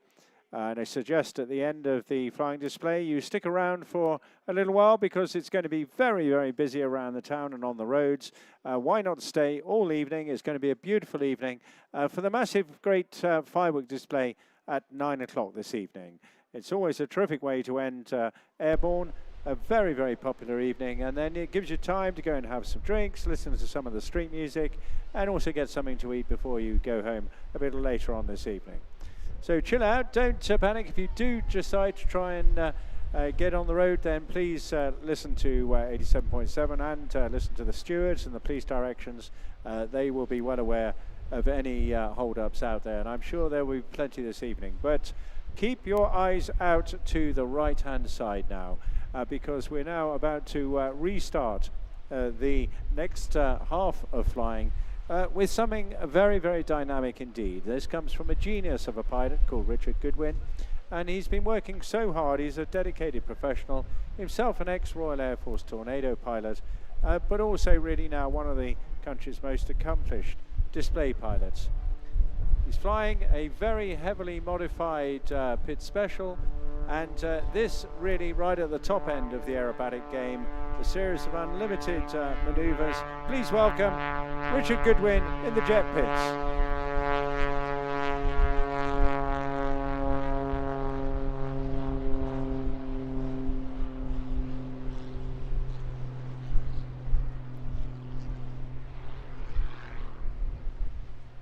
Now, he's got a lot of power here. He's got a massively maneuverable aircraft, and you're going to see the whole genre of different aerobatic maneuvers here. And I'll be asking for a bit of assistance from my colleague Andy Robbins, who's joined me because he's an aerobatic instructor right now. So he'll tell you the difference between a hammerhead, a lomchevak, and a roulade in just a few minutes.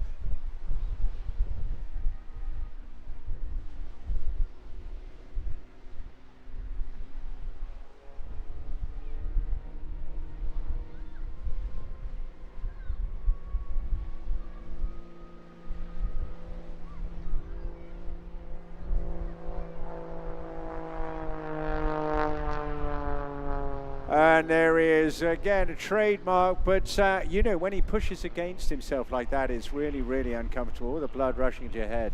And all you can do in these aircraft is actually exercise your body to prevent the effects of both negative and minus G. Not a lot you can do about negative G, but he loves spinning around upside down, and here he is now side-slipping his way around a circle, and all this time fighting the negative effects. So in your training then, Andy, what are you teaching newcomers to aerobatics, and particularly the effects of negative and G? What are you training them to do in this sort of maneuver? Well, the important thing is to start somewhere fairly steady. Take it easy, start in a few basic maneuvers, and we just start with confidence. Confidence to maneuver the aircraft, confidence in your own ability to hold on to the horizon and know where you are in space. But how do you teach them to do that whilst they're grunting and groaning and actually probably feeling pretty unwell at the same time if they're new? Well, the important thing, I mean, even after, say, a few weeks off leave when I was flying jets, we used to take it easy on the first couple of trips, just ease into the G, because the rate of onset, it comes on pretty quick in a jet. In a propeller aircraft, certainly a performance display aircraft like this, again, it'll come on very quick. So you just ease yourself in. Start with a couple of warm-up maneuvers, get the blood flowing, get the blood pumped up, and it's getting your muscles exercised as well, because that's where you can hold the blood. So you can hold the blood in your muscles, tense that blood pressure, keep the blood pressure nice and high, and that'll keep the blood in your head and in your eyes, and it'll keep it in your tummy as well by tensing your stomach muscles. So physical fitness. So I often say that you've got to have the physical fitness of a Formula One driver to do this sort of flying. It's very intense for a 10-minute period. It's utterly exhausting, surely. Yes, I remember a good friend, Gerald Cooper, who used to display his aircraft, and he used to work out a lot every day for this ultimate unlimited stuff. He was working out really hard to make sure he had the physical strength to pole the aircraft, and he's poling the control surfaces against the airflow with no assistance from hydraulics or any other system, so it's pure muscle power.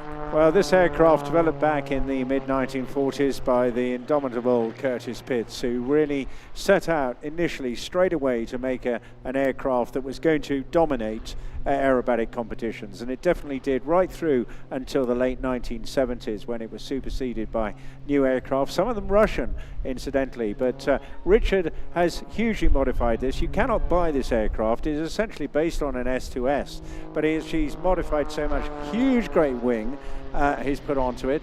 Goodwin Pitts did redesign the Pitts Special during the late 40s and early 50s to make the upper wing symmetrical as well, so that you could basically fly as well inverted as you could in normal flight. But this has got a massive, great 300 horsepower engine on the front, strengthened undercarriage. It's got a new cowling as well to reduce the drag, and sadly, today not with the jets fitted. But when he has those fitted, yeah, they're off being serviced in Holland at the moment. He can literally hover. But you wait, later on, he does a very, very good job of just standing still in the midair. Well, the beauty of these aircraft is just pure physics. It's how much power have you got, how much does it weigh? Those with sports cars will understand the concept. This is just in 3 dimensions. So Richard started out very much, I remember him about 20 years ago in a little Christen Eagle. It's a very similar aircraft to the Pitts, and then he developed his lovely Union Jack G Whiz aircraft. And here's a good example of how he's now holding it. He's leaning on the wind, so he's facing into wind. He's probably got a little bit of forward speed, but it doesn't look like he's got it, hence the hover effect. If he'd had the jets, he would have put those on by now, giving an extra 600 horsepower on top of the 300 he's already got. It is the most fantastic machine when it's fully loaded with the jet engines. 2 different systems, of course, and a lot going on in the cockpit. I imagine that when you're doing this, the stick is actually going all the way around the extremities of the control area. Yes, I think, obviously when it's fast, the airflow has more of effect for less input, but when it's slow, he's moving the nose of the aircraft, balancing it, as you saw there, on its tail, and that'll be quite tricky. And then balancing the thrust of the engine against the control surfaces. He'll have a nice big tailplane there to give him that nose authority when he's sliding backwards and or very slow speed.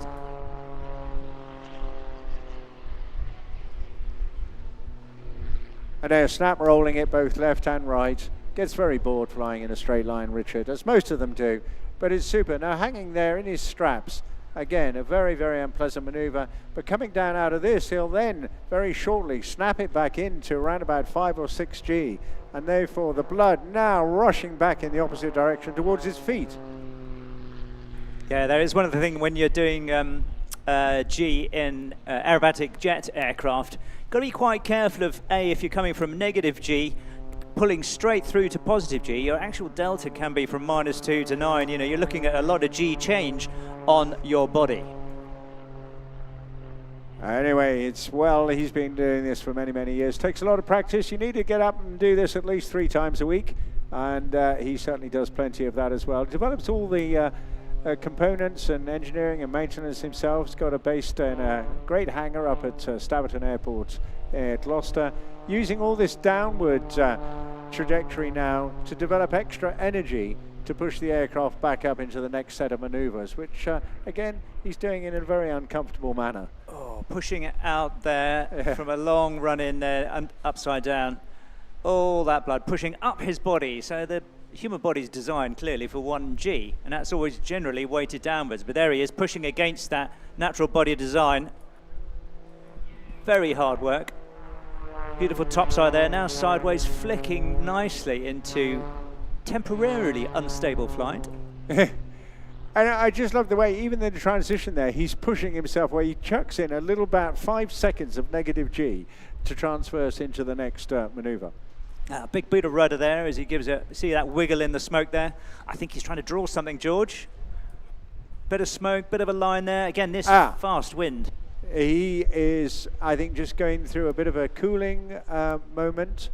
To be perfectly honest, he does that in the middle of each of his displays, just settles the aircraft down, but also himself, okay? Just giving a little bit of a breathing moment. Because what he's about to do now is demonstrate his tower of power, where he uses all this height now. He'll build up not just speed, but a huge amount of momentum and energy, flick rolling it as he comes down. And then using all of this, he'll snap into really high positive G any moment, drive the aircraft up as fast as possible, and then go through another series of maneuvers. See, that's bang vertical, straight into uncontrolled, unstable flight, flicking it upwards. And hanging on the prop, almost gyroscopic, and in fact, probably entering it and letting it tail slide. Now that's really horrid, isn't it? When the weight of the engine flops it down through 180 degrees. Part of that rotation due to the engine's propeller reaction against the propeller, twisting the aircraft. There he is, sliding back down there and now pulling up gently, getting to his next maneuver. Very fast, little jinx left before he went right into those rolls there, keeping them going in right-handed. Breaking off the top instead of letting it hold this time. Those aileron control surfaces on both wings there, huge long control surfaces to give them this superior maneuverability.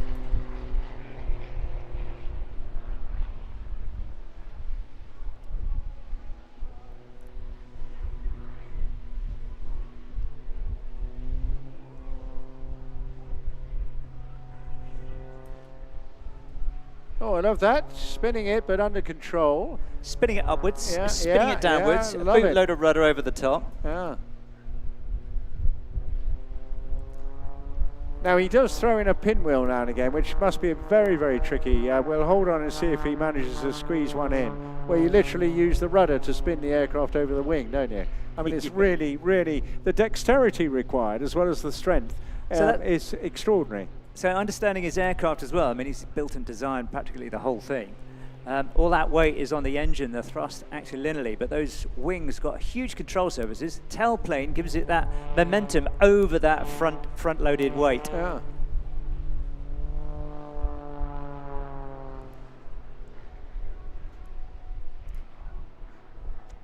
Another outside turn, ouch.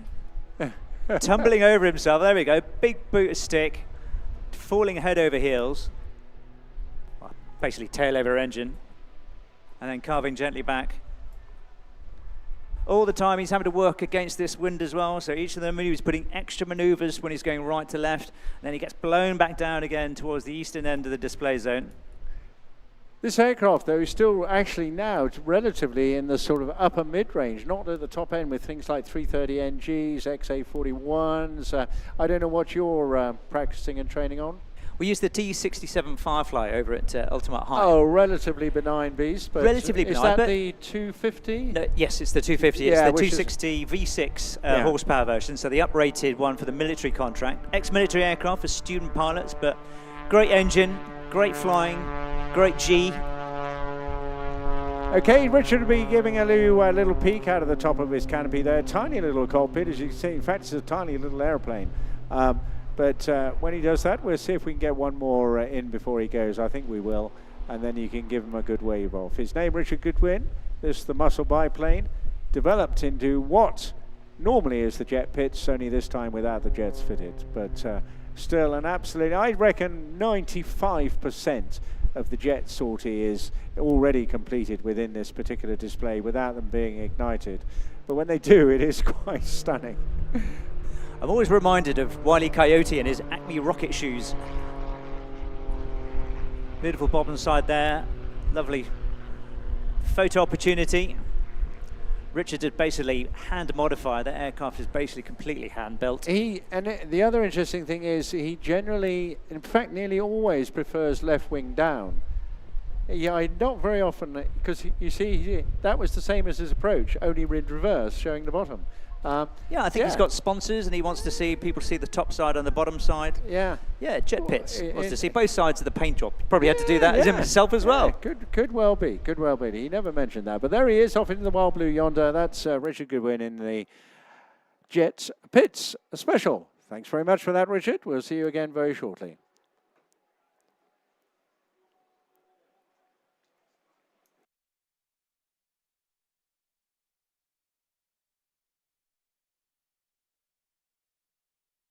Well, coming up in a bit of a moment, I am one of many people who say that an air display is never complete without having a solo Spitfire blessing the skies. And that, of course, is what we're going to see in a few moments' time.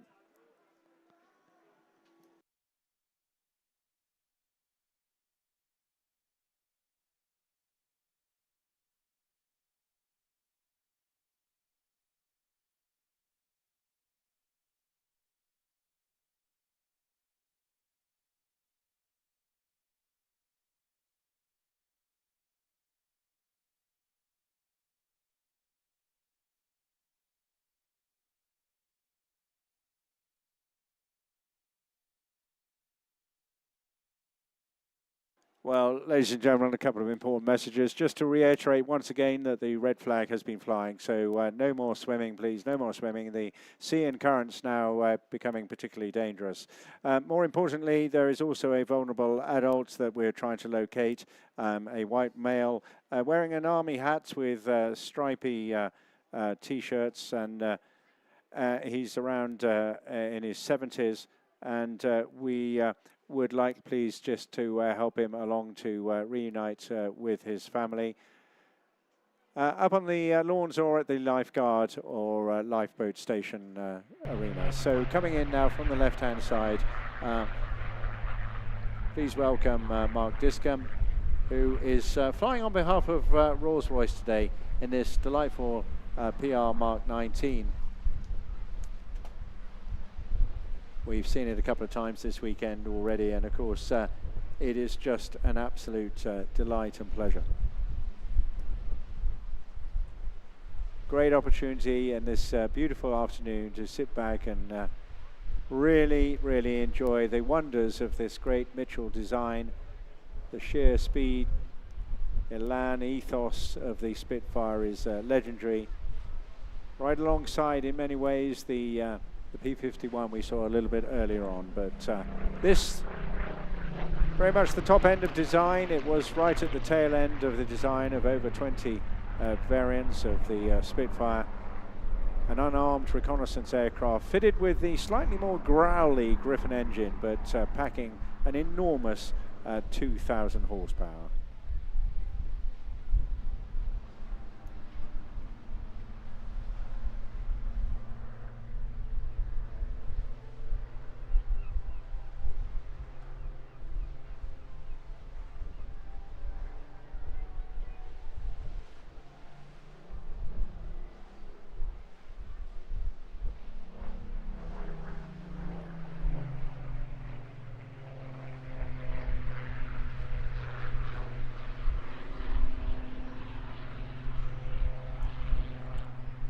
So in this case, it is Rolls-Royce which play an equal part in holding the heritage of aviation, clearly due to the massive number, over 20,000 Merlin engines that they supplied during the course of the Second World War. Using this aircraft to inspire, educate and promote aviation heritage through the operation of these rare and historically accurate aircraft. Just one of several aircraft they have at their hangar in East Midlands.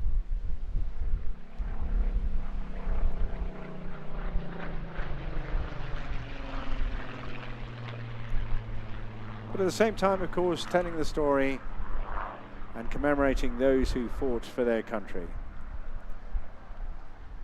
Very poignant, therefore, that Mark Discombe, himself an ex-boss of the Battle Brit Memorial Flight, should be flying it here today on behalf of Rolls-Royce, having accumulated hundreds of hours himself on the Battle Brit Memorial Flight fighters. This aircraft at the pinnacle of the Spitfire's development in terms of speed and altitude, able to fly in excess of 440 miles an hour up to 42,000 feet.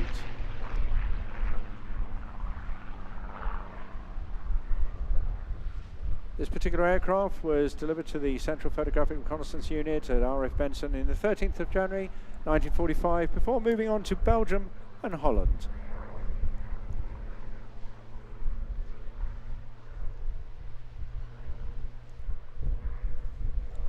Mark making the most of this huge open blue sky and a wonderful arena we have here for you all to enjoy.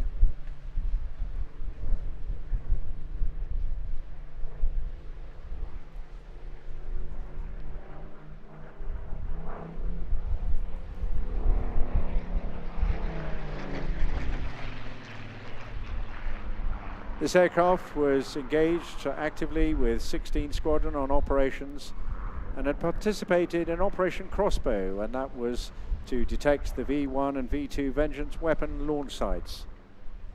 It remained on duty in Germany until 1946, when it was placed in storage, but was luckily resurrected to join the thumb flights, that's the temperature and humidity of the upper air flights, in 1950, and became one of 3 remaining Mark 19 Spitfires to form the Royal Air Force Historic Flight, which of course subsequently became the Battle Brit Memorial Flight.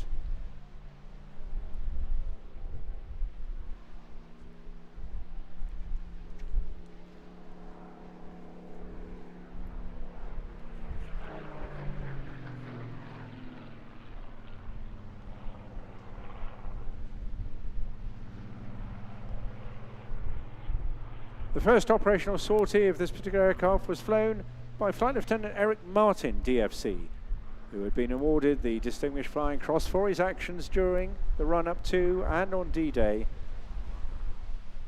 And it was in April that he took part also in Operation Crossbow, the hunt for those flying bombs. Rolls-Royce last year made contact with the son of Flight Lieutenant Martin. He had remained in the Royal Air Force after the war, flying a variety, including the Royal Air Force's first gas turbine-powered aircraft, the Gloucester Meteor, but was killed in 1952 whilst flying a North American Harvard at RAF Feltwell. but he left behind a 3-year-old son called Anthony, who lives in Tasmania now, and had no idea that a Spitfire his father flew was still flying in the United Kingdom. And after a virtual tour, Tony decided that he would like Rolls-Royce to become the custodians of his father's flying log, which contains the only known explicit mention of this aircraft's participation in Operation Crossbow, as well as his father's medals and photographs. Among those items was Eric's cigarette case, which Tony believes his father carried throughout his wartime flying. And that case is today safely stowed inside the aircraft's flying holdall, a tribute to Flight Lieutenant Martin.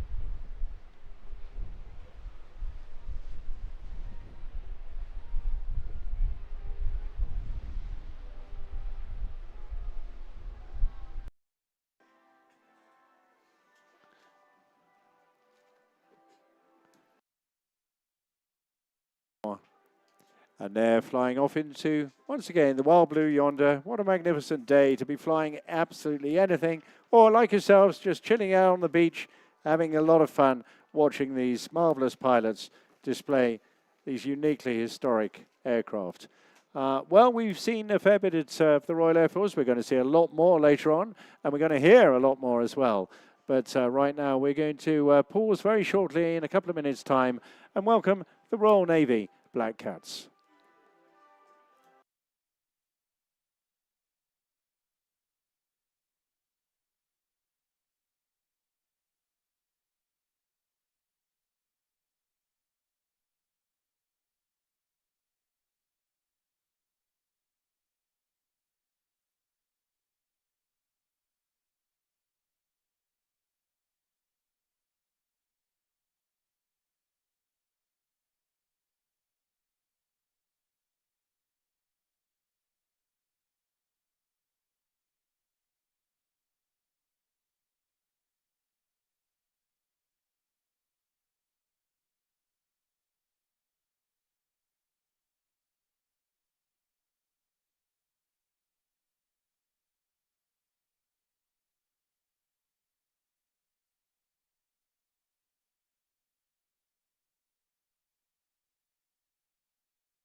Well, if you BDI's focus now right out of crowd center. You'll see running in from deep out from the ocean.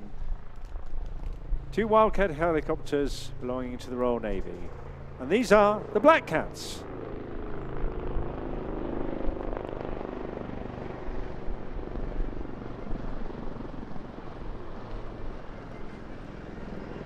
Bringing them to flying stations, of course, more normally operating on the back of a heaving, rolling frigate or destroyer out in the wild ocean, frequently at night, frequently at, of course, in really appalling weather as well. But these guys deployed all over the world at different stages, as have the crews flying them here today.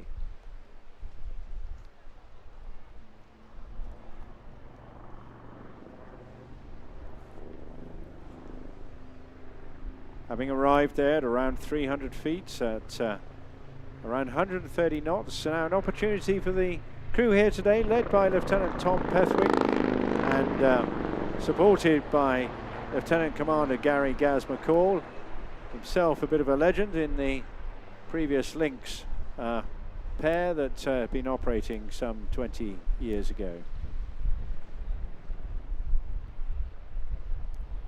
The Black Cats have been a popular fixture on the airshow circuit since 2001, when they were known as the Lynx pair.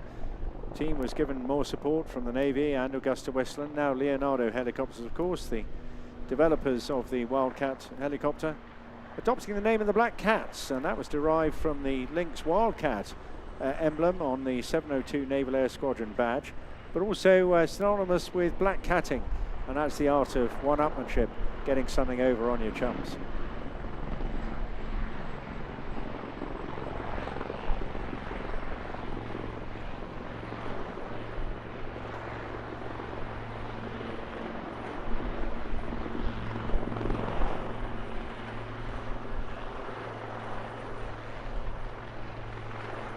Now, the art of pirouetting, but in a helicopter. Something very different and very tricky, actually. You won't notice it, but some of us that know these machines will. This is a very tricky maneuver, particularly with that strong wind. It's coming at you, and as the tail boom maneuvers around that wind, it adds increasing difficulty for each of the pilots at different stages of this maneuver to stay exactly where they are. So, great example of stable flying this in actually what you don't see is a relatively demanding situation. I was talking to them earlier on today, and I just know how much they are actually really working hard on the controls here to keep that motion absolutely steady whilst also increasing in height. And you can see a little bit of bumpiness going on there, particularly as the one just far away from us puts his tail onto the wind.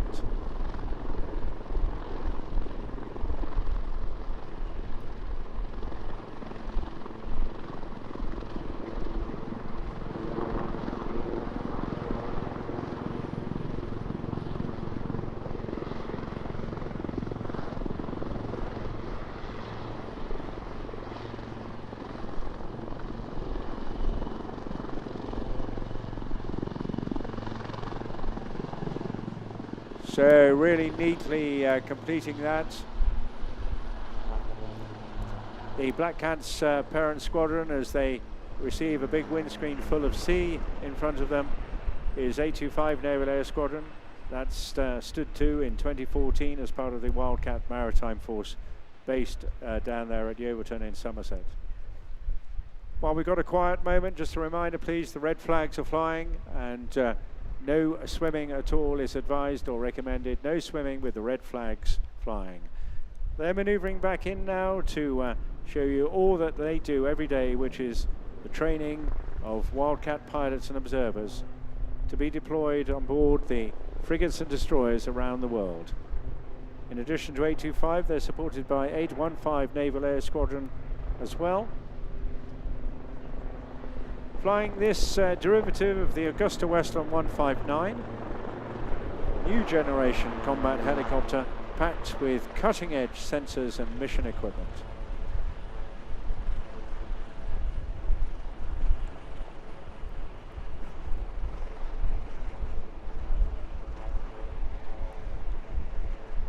Gently going up into the hover. Very shortly they'll convert that into a big nose down maneuver.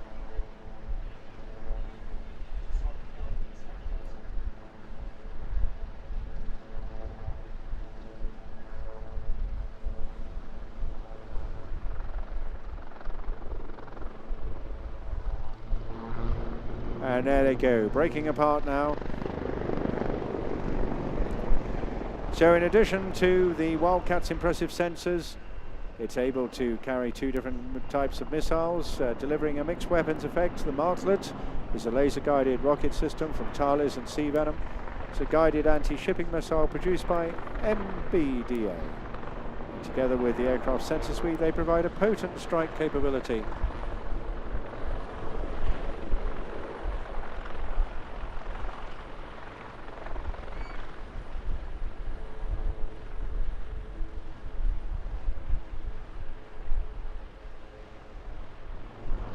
Leading the team, Tom Pethick. He joined the Royal Navy in 2010 as a director entry pilot and was streamed to fly the Wildcat helicopter.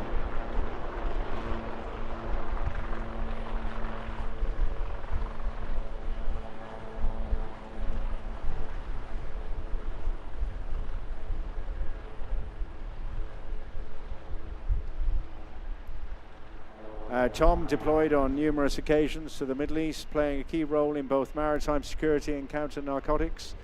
And in the UK, he's been trained as a counter-terrorist expert in maritime operations and also in interdiction, and spent 2 years holding a short-notice roster in duties undertaking maritime terrorism incidents. He'll be pulling up very shortly before coming back in, climbing up, able to climb at a remarkable 5,000 feet a minute.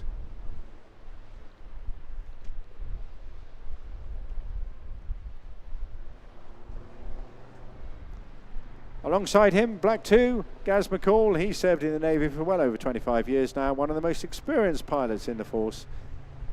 Initially serving on the Lynx, he converted the Wildcat and completed multiple tours as both a frontline flight commander and an instructor. Gaz also completed previous Black Cat seasons as well, one of the most familiar faces on the air display circuit, and one of the few instructors able to train the next generation of air display aircrew. The pair of them now are both pilot instructors on the operational conversion unit, training the latest generation of Wildcat aircrew in the art of maritime strike.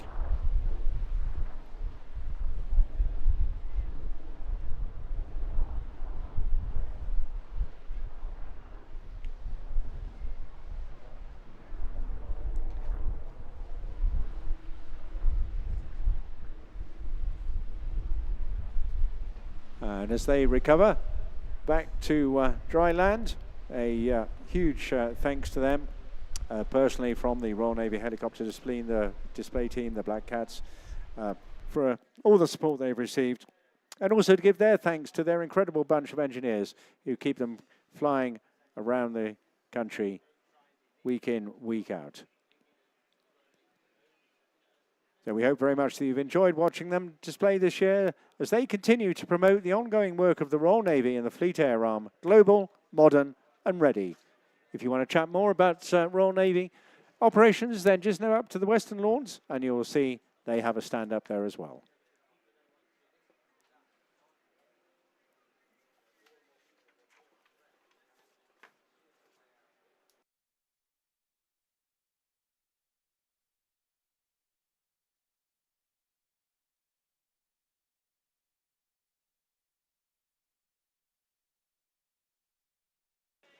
Well, just 3 more acts to go this afternoon. We're going to go back in time a little bit with a mid-generation jet trainer, the BAC Strikemaster. Well, it's not a trainer, it was actually the extension of the T5 trainer, which became the export armed version used in combat and renamed the Strikemaster. That'll be followed by the mighty Typhoon, and wrapping up this afternoon, and indeed a fantastic 4 days here in Eastbourne, the Red Arrows.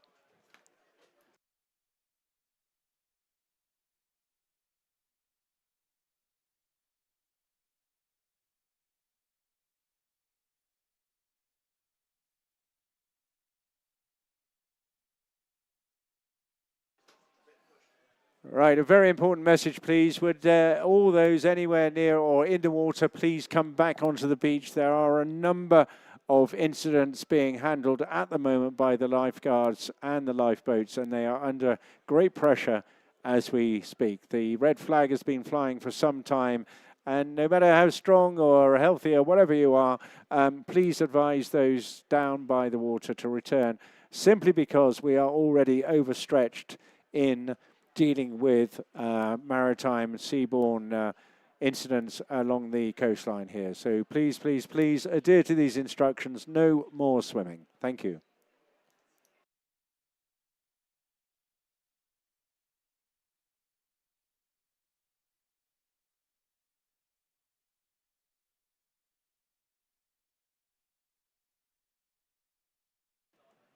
Just a few minutes to go. Do please give as generously as you can, either through the buckets, the QR code, or by joining up as a supporter of Airborne. You can join the Air Bears Club as well, or indeed just go to saveairborne.com. A few minutes to go now before we see the striking. We'll just sit back and have a bit of fun, shall we?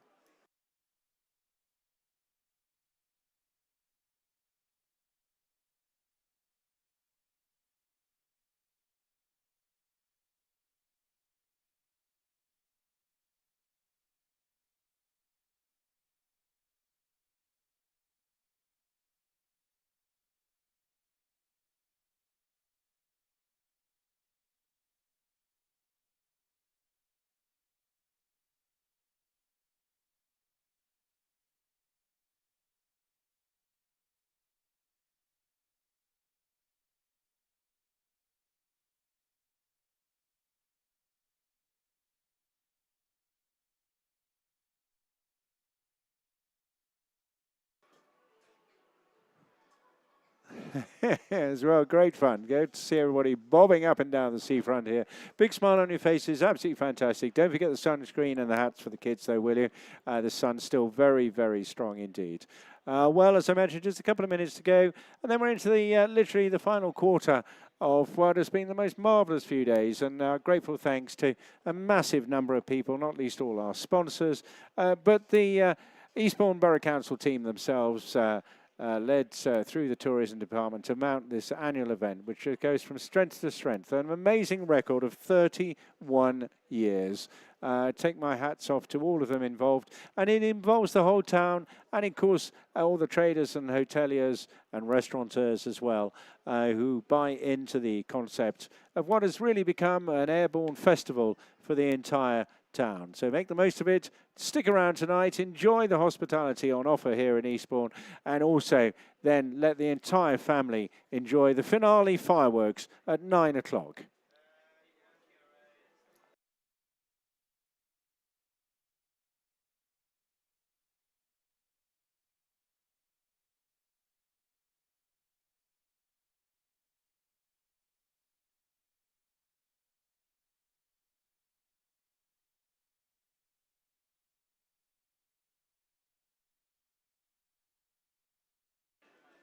Just a few tips for you. The last bus for those parked at 5 Acre Field, the last bus will depart Cavendish Place at 9:40. So there's absolutely no reason to try and get away early. Just enjoy the rest of the day. Thanks to those who walked, cycled, or travelled by public transport to get here today. We're working very hard to make this a more sustainable air show as best we can. But above all, why not just avoid the traffic, stay longer, relax at the pop-up park in Victoria Place, or ride yourself around the town, having a lot of fun, and end up for the firework finale this evening. That'll be introduced and entertainment from 8 o'clock by Radio Airborne. And then finally, please leave the beach as you found it when you arrived today, spick, spanking clean. Take the rubbish away with you, dispose of it sensibly, and make sure you have all your own belongings and all your family with you as well.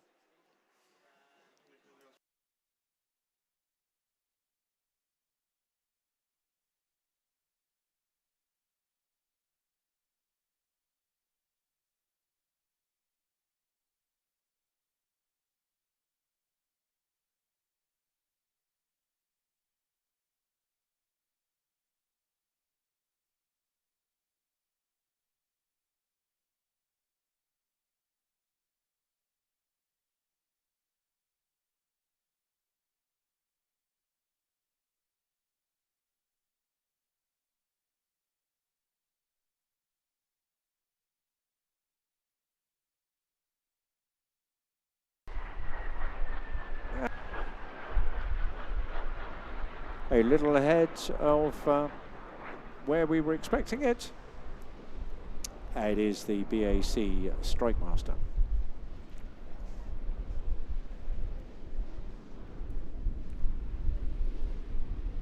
In the capable hands today of Sean Chittenden, and he a very accomplished pilot indeed. This aircraft coming all the way down from North Wales, the airfield of Harden. A company developed by the legendary Mark Petrie, a man who contributed a huge amount to the air display circuit and also the recovery of these valuable aircraft from the Middle East.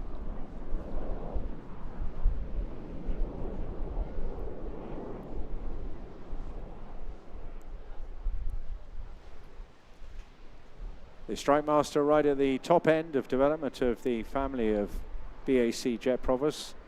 An aircraft developed initially by Hunting Percival,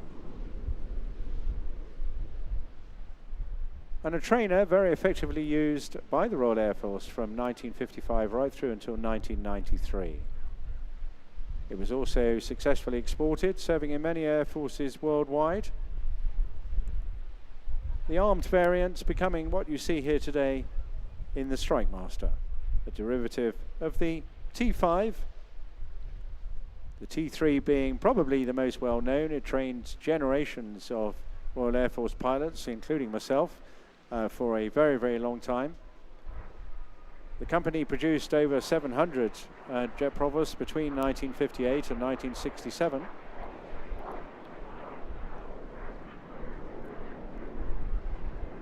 And the armed versions were sold to Ceylon, now Sri Lanka, Kuwait, Sudan, armed with two 7.7mm machine guns. Others were exported or sold to Iraq, South Yemen, Sudan and Venezuela. The final order for them going to Sudan. And in many ways, that particular contract is reference to the company that owns and manages these aircraft, the North Wales Military Aviation Services.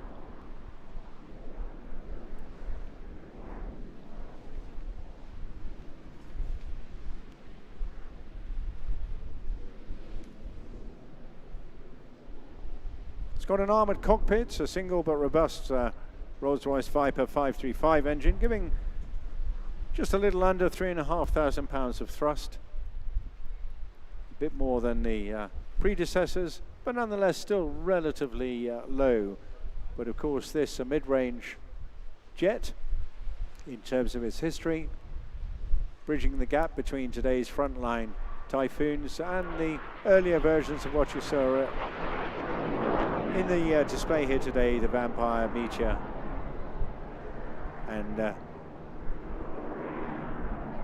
other aircraft of the genre which paved the way for jet propulsion. Manual controls on this aircraft means the aircraft feels quite heavy to fly, particularly at high speed, but it's also still very maneuverable, as you can see by the way Sean is demonstrating it here for us today. They're also pretty strong, and many return with significant damage during the conflicts they were involved with.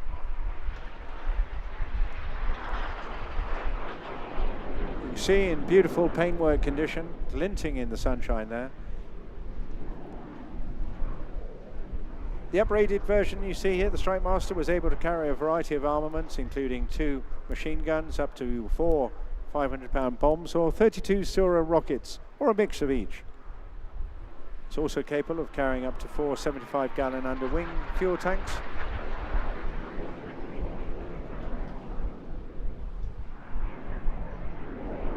And 146 of them in total were built and exported to the countries I've mentioned, without any Strikemasters actually being ordered by the Royal Air Force.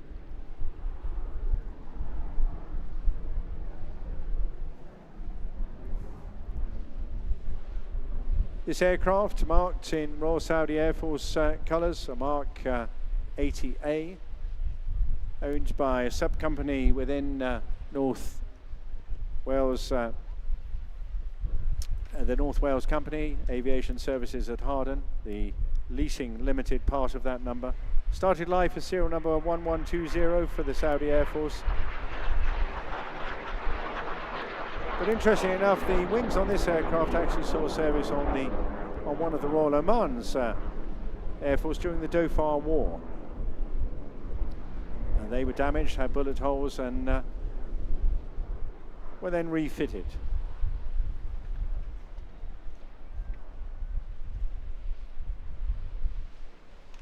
Normally operated as a pair.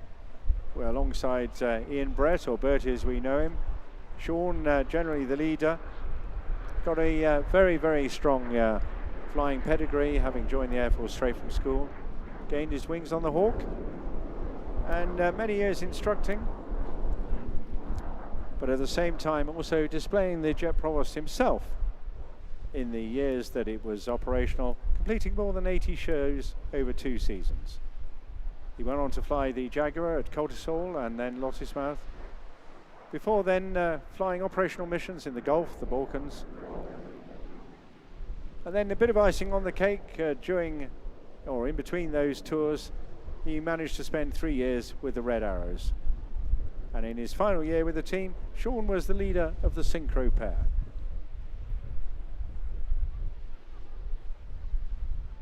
Having finished up as chief examiner for the Central Flying School, he undoubtedly flew a whole range of different aircraft and helicopters during that time, but moved on, like so many, to become an airline captain, now flying the Airbus A320, amassing well over 17,000 flying hours on more than 80 different types and almost 500 displays to his credit.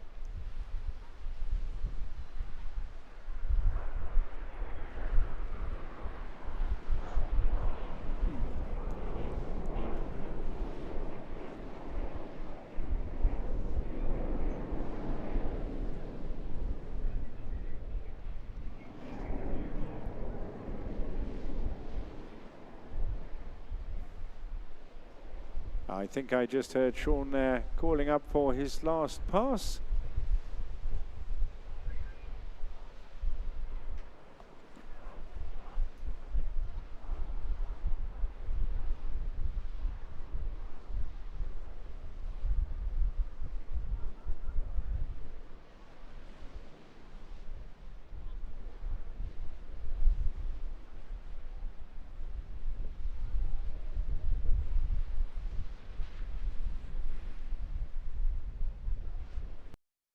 And clearly he's elected to go straight back to North Weald in one shape, but a marvellous display there from Sean and the BAC Strikemaster from Harden up in North Wales.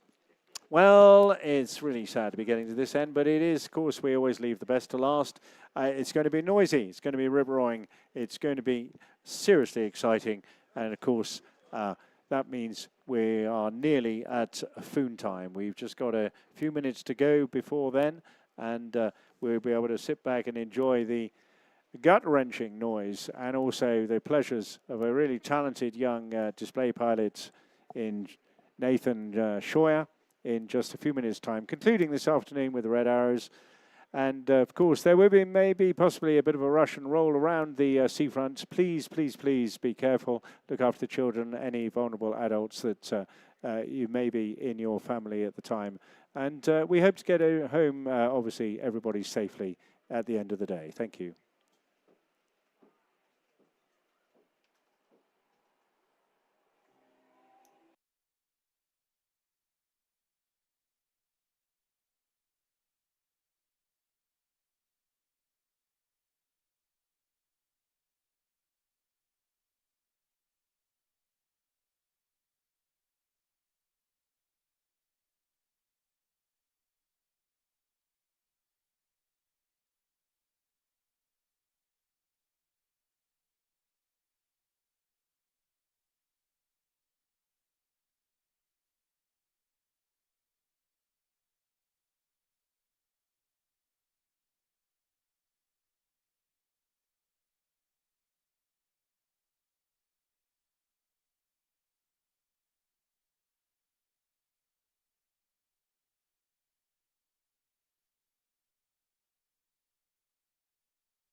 Well, ladies and gentlemen, boys and girls, are you ready now for the thrill of the afternoon?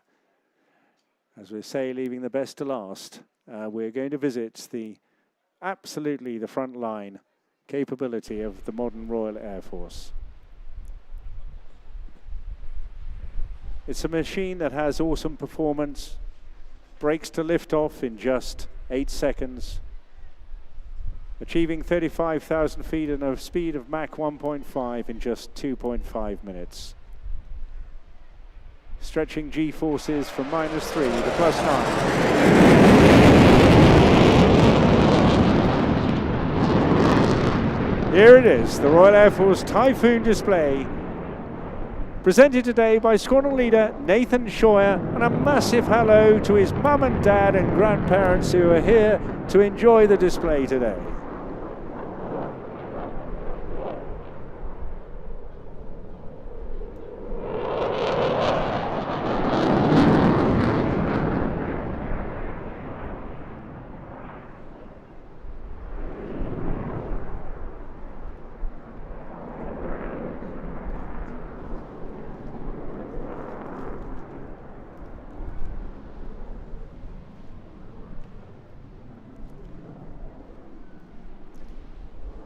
This machine able to deliver not just a punch, but a massive amount of destruction and capability. Fitted with ASRAM, AMRAM, Storm Shadow, Brimstone, pave way for laser-guided 500-pound GPS bombs. And of course, just tucked underneath the all-important 27mm Mauser cannon as well. Aided by a vast amount of in-cockpit help as well, with various head-up and head-down displays, and a helmet-mounted display as well.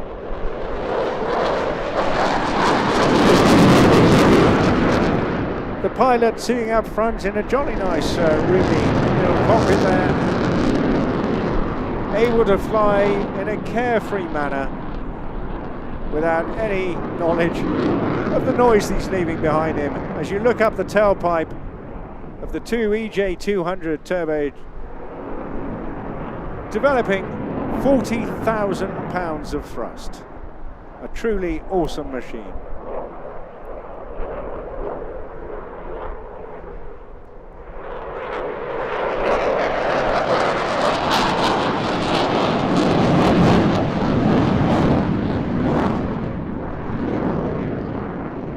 Going through over 1,000 degrees of roll there as he pulls back the stick into another 9G turn. Grunting and groaning there. He does have mitigation equipment, of course, on board these jets, but you still have to work at it. Coming up now into a lovely, lovely arcing barrel roll.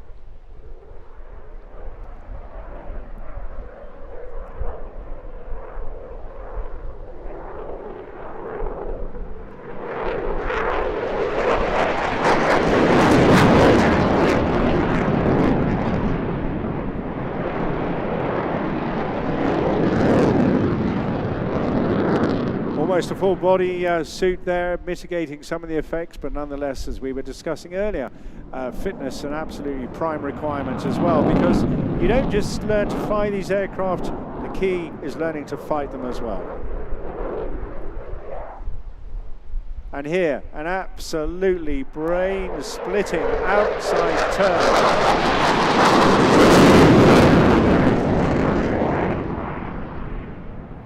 We didn't quite see the fuel evaporating out of the tail there, but that is often the case.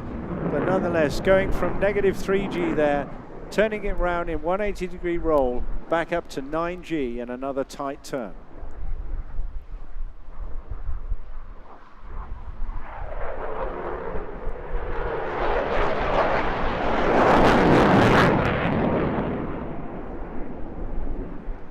Nathan joined the Air Force as a direct entry candidate at just 18. He doesn't look much older now, but he's been flying for a few years. He's a lovely chap, having a great deal of fun, of course, training the next generation. A very talented pilot, and coming after many, many other well-known display pilots. Now 20 years celebrating Typhoon displays.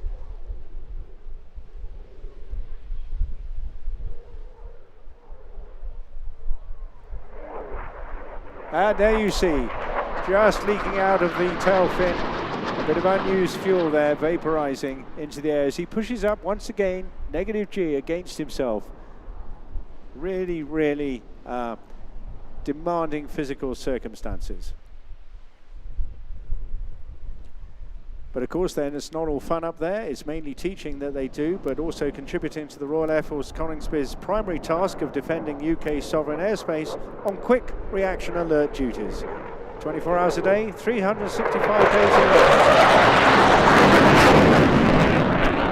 year. Just knocking the throttle back there a little bit, just to prevent it going supersonic. And of course, we know what that's like because it was in the newspapers, I think on Friday, when a couple were scrambled to aid an aircraft back into Stansted Airport. So, having bled the speed off there in that really, really tight turn, he's now way back. This is an aircraft, remember, that can fly up to twice the speed of sound. Now down to a remarkable 120 to 130 knots. So the stick back, it's almost on the brake of a stall, but both the onboard computer and those wonderfully able little canards keeping it safely under control.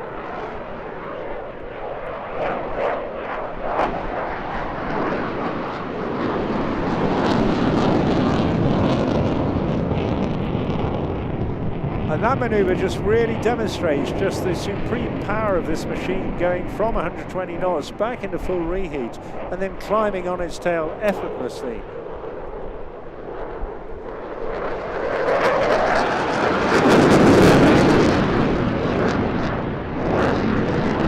As you get a view of the belly there, you will have seen the numerous hard points which carries all that weaponry we described earlier on.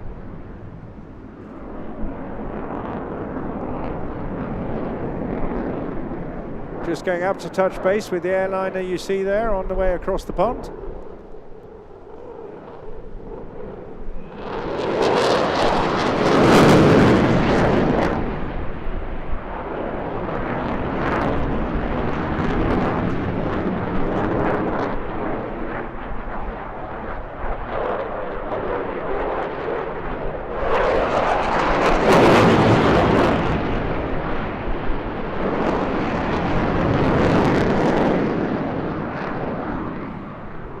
Another hugely tight turn there, an absolutely staggering amount of power and G-force being pulled, but building up now, just increasing the speed almost ballistically as he comes around this corner for an absolutely extraordinary departure, putting it on its tail all the way up, subject to air traffic control, of course.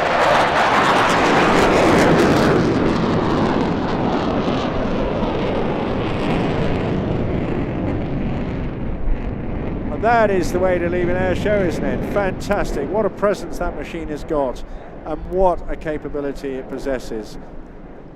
Well, Mum and Dad and grandparents, he did all right, didn't he, Nathan? It's done well. Yeah, give him a huge round of applause. Absolutely fantastic. It's great to have family involved in these displays. All these guys working incredibly hard. They're very committed. It's a really busy base as well, Coningsby, and they do the most fantastic job alongside, of course, the BBMF, who are based there as well. Well, we're going to just pause for a moment now because we just have to ensure the safety parameters are all in place, that the airspace is clear of any other intruders or activities before we bring you the final acts of this fabulous 4 days of airborne here. And of course, also we're sorting out the maritime activity as well.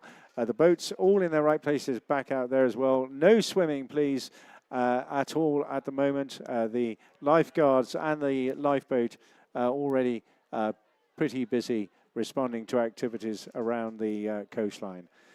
So a brief pause before, of course, you get to see the UK's favourite aerobatic display team, and that is the Red Arrows, coming your way in just a few minutes' time.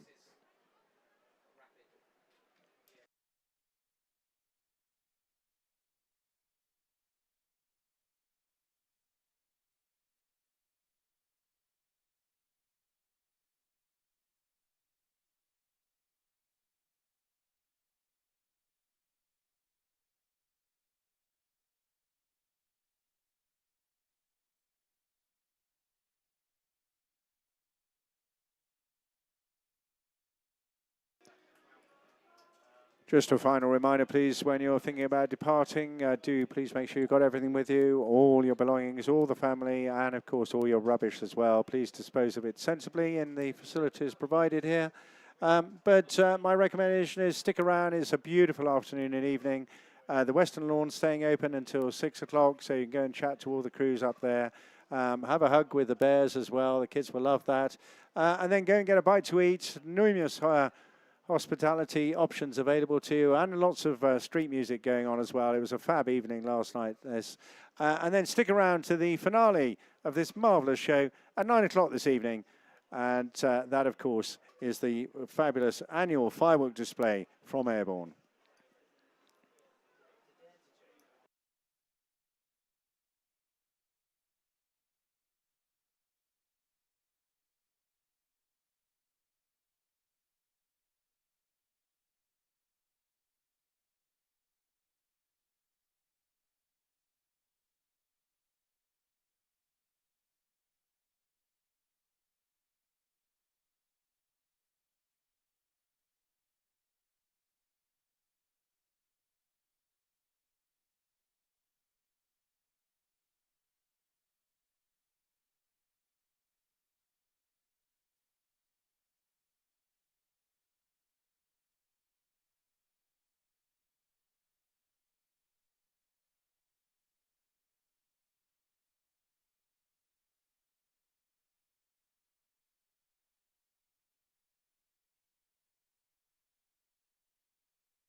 Well, ladies and gentlemen, boys and girls, it is that time for the fantastic finale to what has been a fantastic 4 days of flying. Would you please put your hands together and give a massive welcome to Squadron Leader Graham Muscat, Red 10.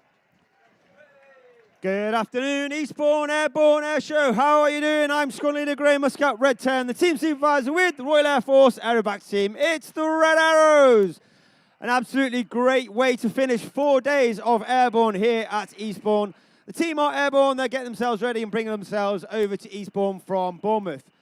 I have the honour of talking you through the display. I'll give you some more information about the display, about the pilots, about the Red Arrows themselves, but most importantly, I'll put your eyes into the correct piece of sky so you do not miss a single second of the action.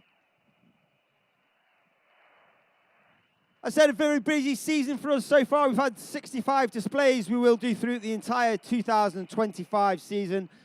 We've just come off the back of a week's break, and we had Blackpool last weekend. We've got Eastbourne this weekend, and then we'll take 2 days off before we then start next week doing at Clacton, Sidmouth, and Cromer, before then starting a few displays into Europe.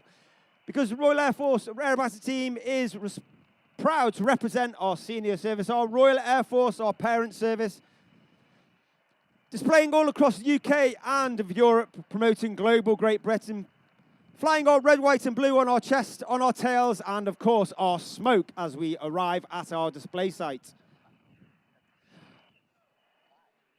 The team are getting themselves ready. They'll prepare the aeroplanes, they'll trim them out, they'll get the smoke pods primed, ready for the display. When we arrive, we will be in our amateur big battle formation. That's a large V formation that we fly over the nation's capital on state events. 3 types of display that you can do: full, rolling, or flat. And that is dependent on cloud base and or airspace. Airspace is a bit of a limiting factor here at Eastbourne due to Gatwick. However,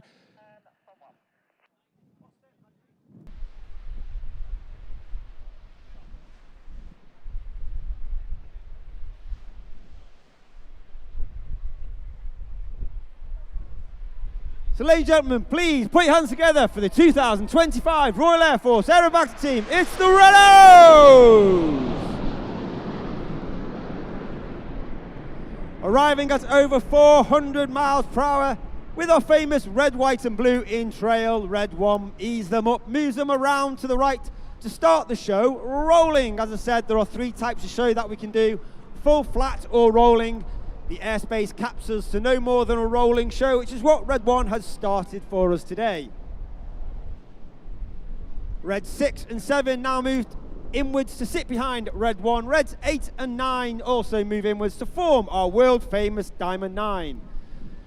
The Red Arrows this year once again are led by the team leader in his 2nd year as the team leader. Red 1 squad leader John Bond, former Typhoon pilot, former qualified flying instructor on the Tucano and the Tucano display pilot in 2012.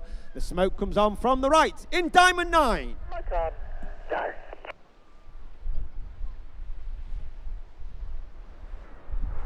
On the right-hand side of Red 1 is Red 2, Flight Lieutenant Rob Thomas. Rob is in his 1st year on the team. Uniquely, he was taken from training and made straight into an instructor on the Hawk, before then completing his own training and joining the Typhoon Force, where he flew on operations over Iraq and Syria with 3 Squadron, and then became an instructor on 29 Squadron, which is the operational conversion unit, all based at RAF Coningsby in Lincolnshire.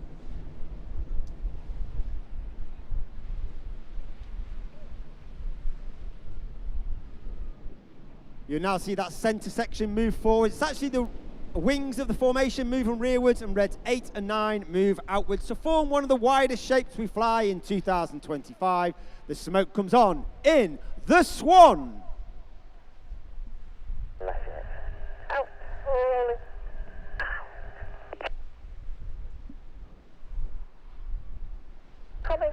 Left. Nah. Hold it.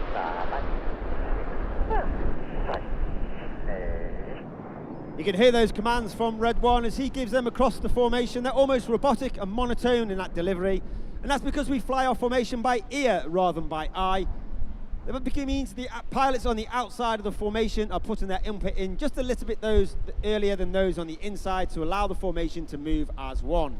Reds 8 and 9 now collapse inside to sit behind Reds 2 and 3 to form the shape of one of the most iconic aircraft in aviation history. In from the left, the smoke comes on in the Concorde.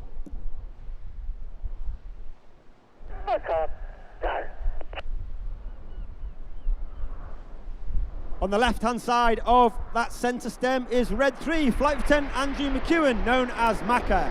Macca is in his 1st year on the team. He flew the AV-8B, which is a Harrier variant, while on exchange with the United States Marine Corps, before then coming back to the UK and flying the RAF's latest 5th generation fighter, the F-35B with 617, the Dam Buster Squadron based at RAF Marham. And Macca would like to give a shout out today to his sister Laura and his old school friend Spencer, who is here today watching the display. You now see Reds 2 and 3 move forwards. The rear section form the delta wing shape. 2025 celebrates 20 years of the Royal Air Force Typhoon display team. And with a nod to that 20-year anniversary, in from the right, this is Typhoon.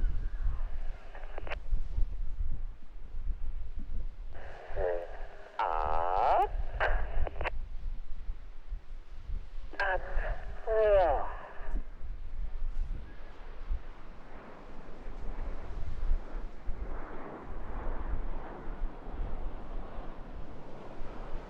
At the back of that formation on the right-hand side is Red 4, working extremely hard, looking all the way through the formation at Red 1, because we take all our formation references from Red 1 and not necessarily the airplane that's on the inside of you.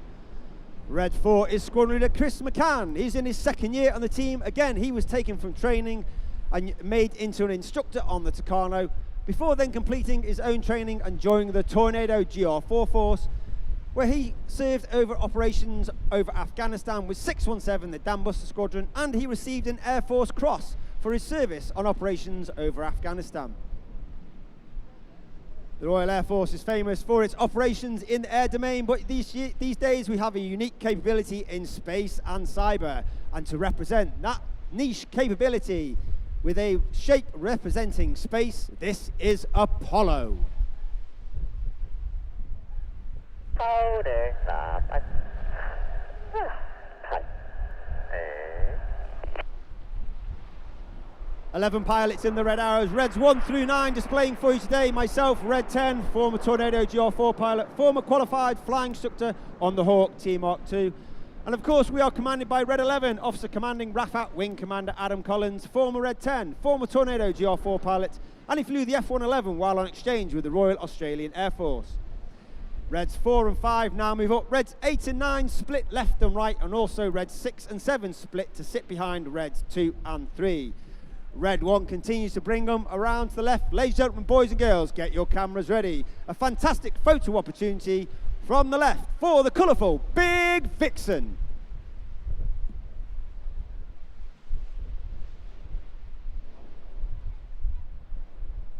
On. Go.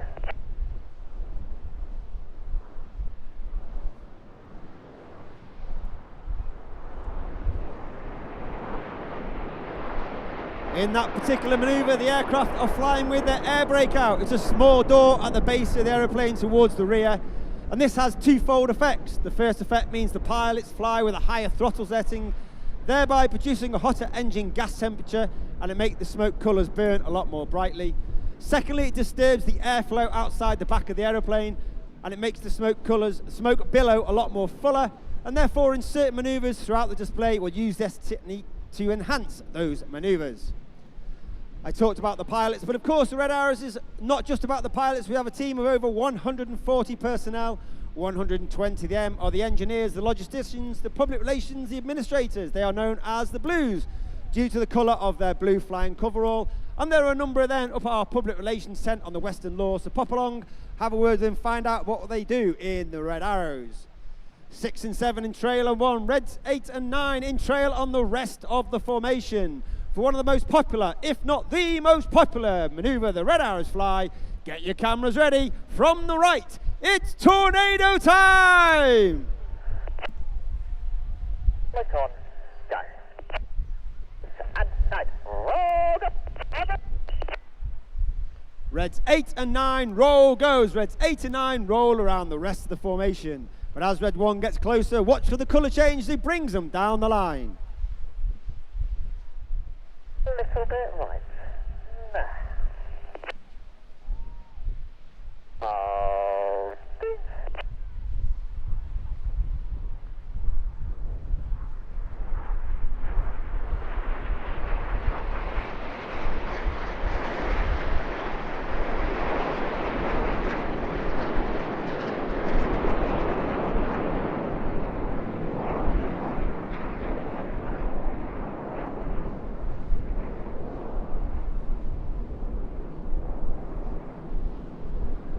Reds 8 and 9 complete their roles. Red 8 will be rejoining the formation on the right-hand side, Red 9 on the left-hand side to form once again our Diamond 9.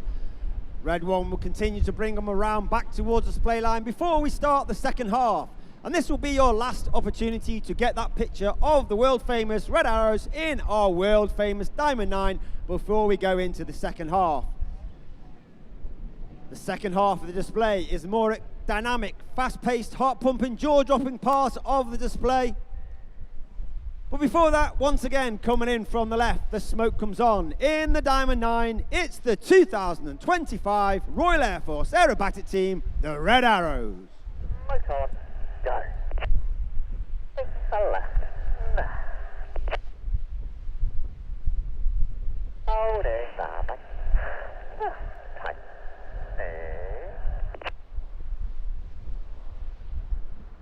As we go into the second half, we start it from the same way as we did last year. Because it was so popular, this is the 5-4 split.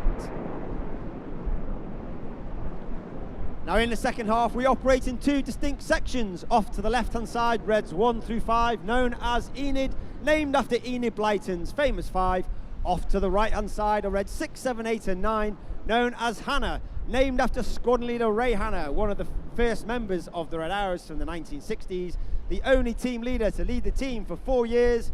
He took the team from a 7-ship to a 9-ship and formed our world-famous Diamond 9. Enid from the left, Hannah from the right for the 5-4 cross.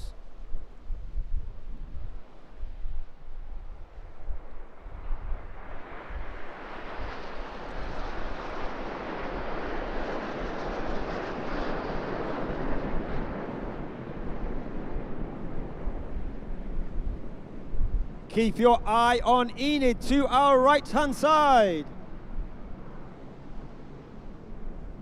Red 1 gives the command. Red 5 starts to move in to sit behind Red 1, and Red 4 sits in trail on the rest of the formation. Smoke on. Go. Fast 4. Roll the Number 4, roll, go. The aboard call is made as 4 rolls around the smoke of Enid. Sat behind Red 1 in the centre is Red 5, Flight Lieutenant Dustin Wales, known as Dusty. Dusty is in his second year on the team. He's originally from Zimbabwe. He's a former Typhoon pilot with 11 Squadron, an instructor on 29 Squadron and a test pilot on 41 Squadron, all based at RAF Coningsby in Lincolnshire. As Enid leads to the right-hand side, look directly to your front. You're looking for the smoke trails of Reds 6, 7, 8 and 9. Reds 8 and 9 smoking red and blue around the synchro pair. Cameras ready. It's the Hannah break. Hannah split.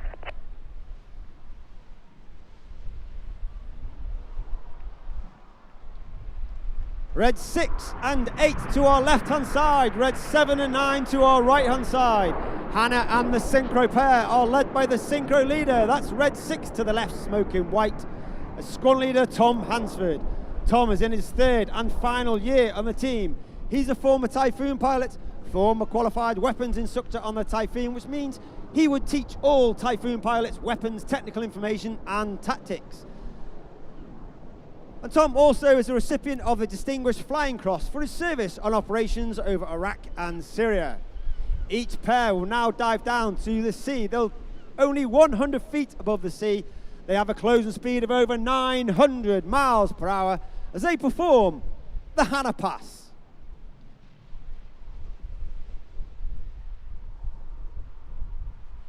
Show.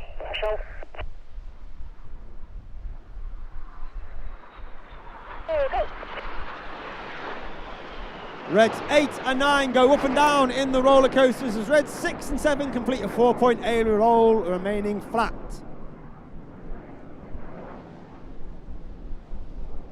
Pull, go is the comm from Red 6 to our right as Red 6 to our right and Red 7 to our left. Pull up. Red 7 to our left is Flight Lieutenant George Hobday. George in his second year on the team, and again he was taken from training and made an instructor on the Tucano before then joining the Typhoon Force, flying on operations over Iraq and Syria with 11 Squadron. Each aircraft could roll the correct way up, back down to that 100 feet as they complete the maneuver called the boomerang.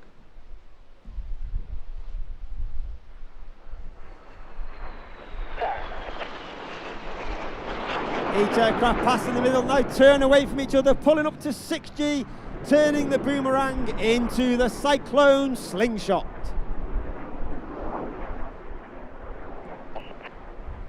Look to your right-hand side for Enid, the smoke in trail. Get down as Enid form the inverted V. Looking to your left, you're looking for Red 9. He's traveling at over 500 miles per hour, the red smoke in trail as he performs the goose. Red 9 is Flight Lieutenant Ollie Suckling. Ollie's in his 3rd year on the team. He's a former Tornado GR4 pilot, former qualified flying instructor on the Hawk T-Mark II. Look directly to your front and you're looking for the synchro pair. Red 6 on our right, red 7 in our left, with their nose lights twinkling in the distance. Once again, ladies and gentlemen, boys and girls, get your cameras ready. Another great, fantastic photo opportunity. The smoke comes on for the world famous Synchro Heart.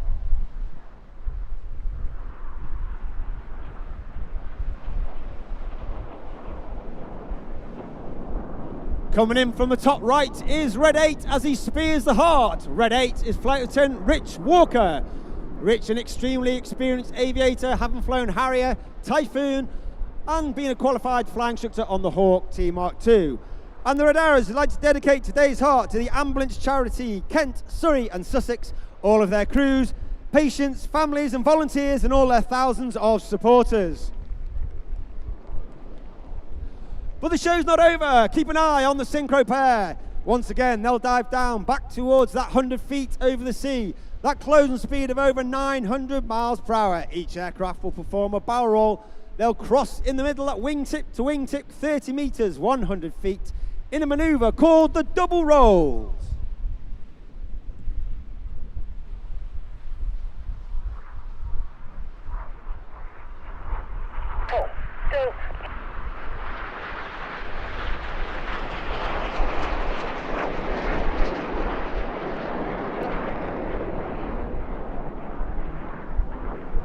As this synchro pair once again leave to our rear, look to your left and you're looking for Enid running back in, joined by Reds 8 and 9.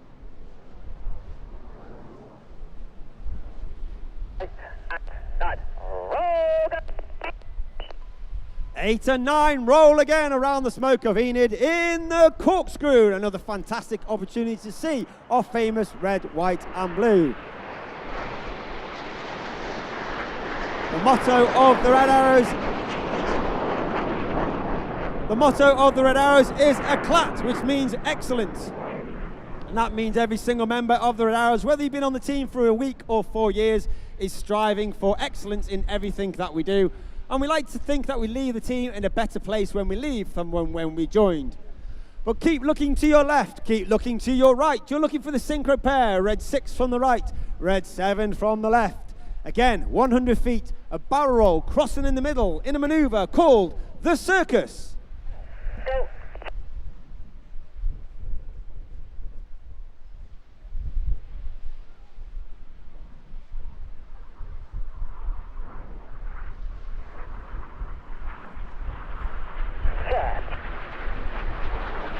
Each aircraft only passing within 100 feet of each other, pulling hard up to 6G. That means everything about them is weighing 6 times heavier than what we are standing on the promenade. The red goes to blue, the blue goes to red. Red 7 to our left-hand side is working hard, pulling up to 6G, keeping an eye on red 6 to make sure he creates that miss distance as they complete the maneuver called the circus.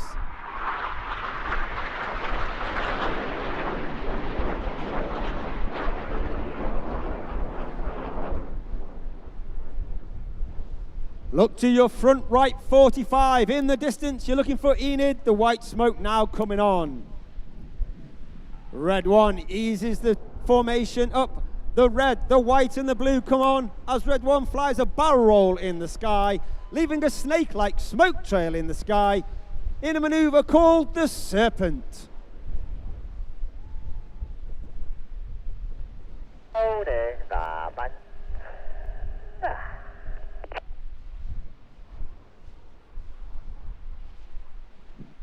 Again, you can see our famous red, white and blue, only capable due to the smoke pod under the belly of the aeroplane.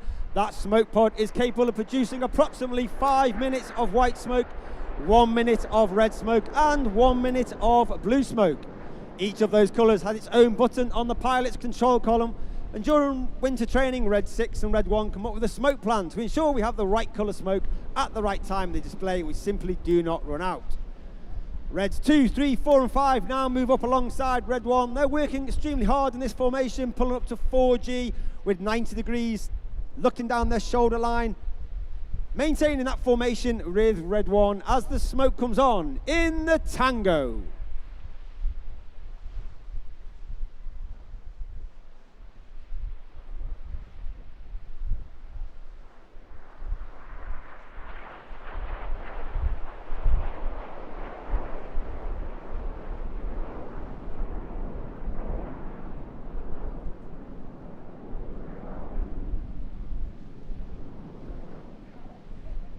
Keep looking to your right, look to your left, look from the right hand side. You've got Reds 7 and 8. From the left hand side, you've got Reds 6 and 9 for the first of our new movers for 2025. This is Chainsaw.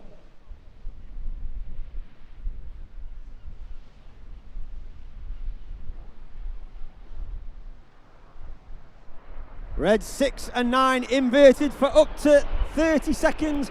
All the negative G, all the blood rushing to their head.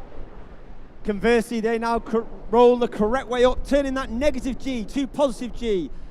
Going from minus 1G to plus 5G, all the blood now in their head, rushing to their feet. Working hard against those G pants, maintaining their consciousness as they complete the manoeuvre called Chainsaw.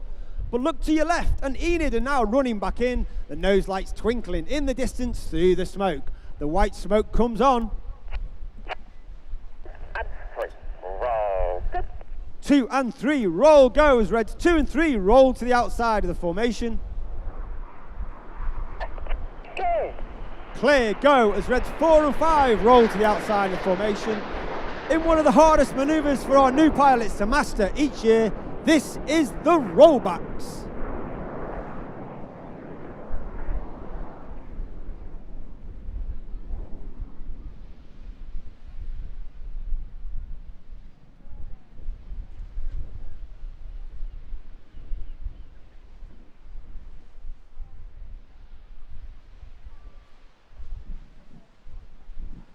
As Enid leaves to our right hand side, look directly to your front. Again, you can see the nose lights twinkling in the distance of Reds 8, 9 and 6 as Reds 8 and 9 roll around the smoke of 6 in the second of our new manoeuvres for 2025.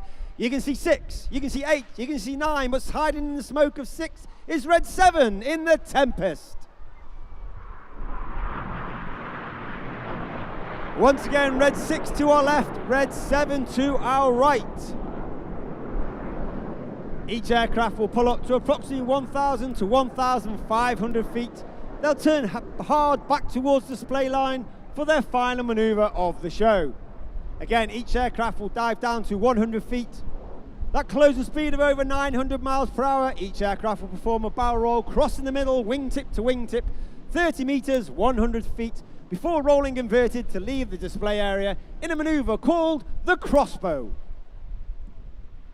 Go. Go.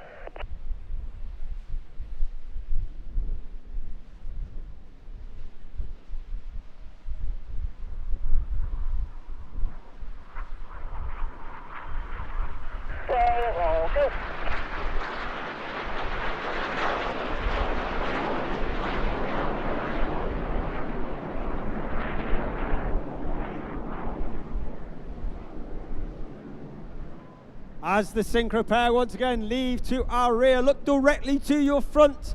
You can see Reds 1 through 5 joined by Reds 8 and 9. So ladies and gentlemen, get your cameras ready for another fantastic photo opportunity. Because it's been an honour and a pleasure on the last day of Airborne. Please put your hands together for the 2025 Royal Air Force Aerobatic team. It's the Red Arrows!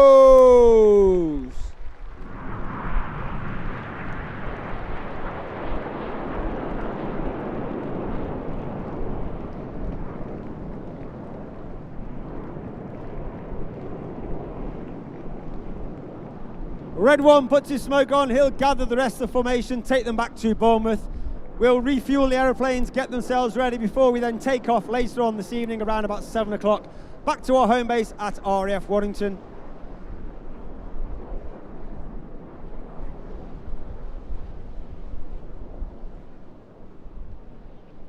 If you'd like any more information about the Red Arrows, please follow us on Instagram and Facebook. RAF Red Arrows on Instagram. All the pilots have their own account. Find me, RAF Red 10, and you can follow all the other pilots. Hashtag Red Arrows for videos and pictures, and we'll share them across the internet. I hope you've had a wonderful time at Airborne. It's been an honour and pleasure to display for you today and across the whole 4 days.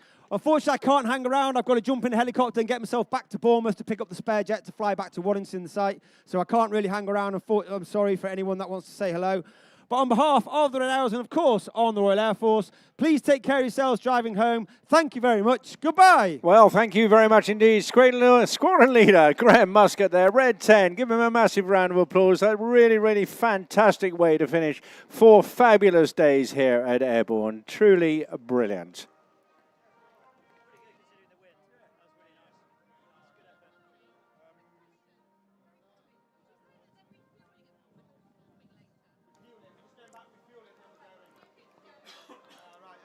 Wow, what a fantastic party we've had here. Truly one of the best airbornes I've attended, and I've done a few of these 31 years myself.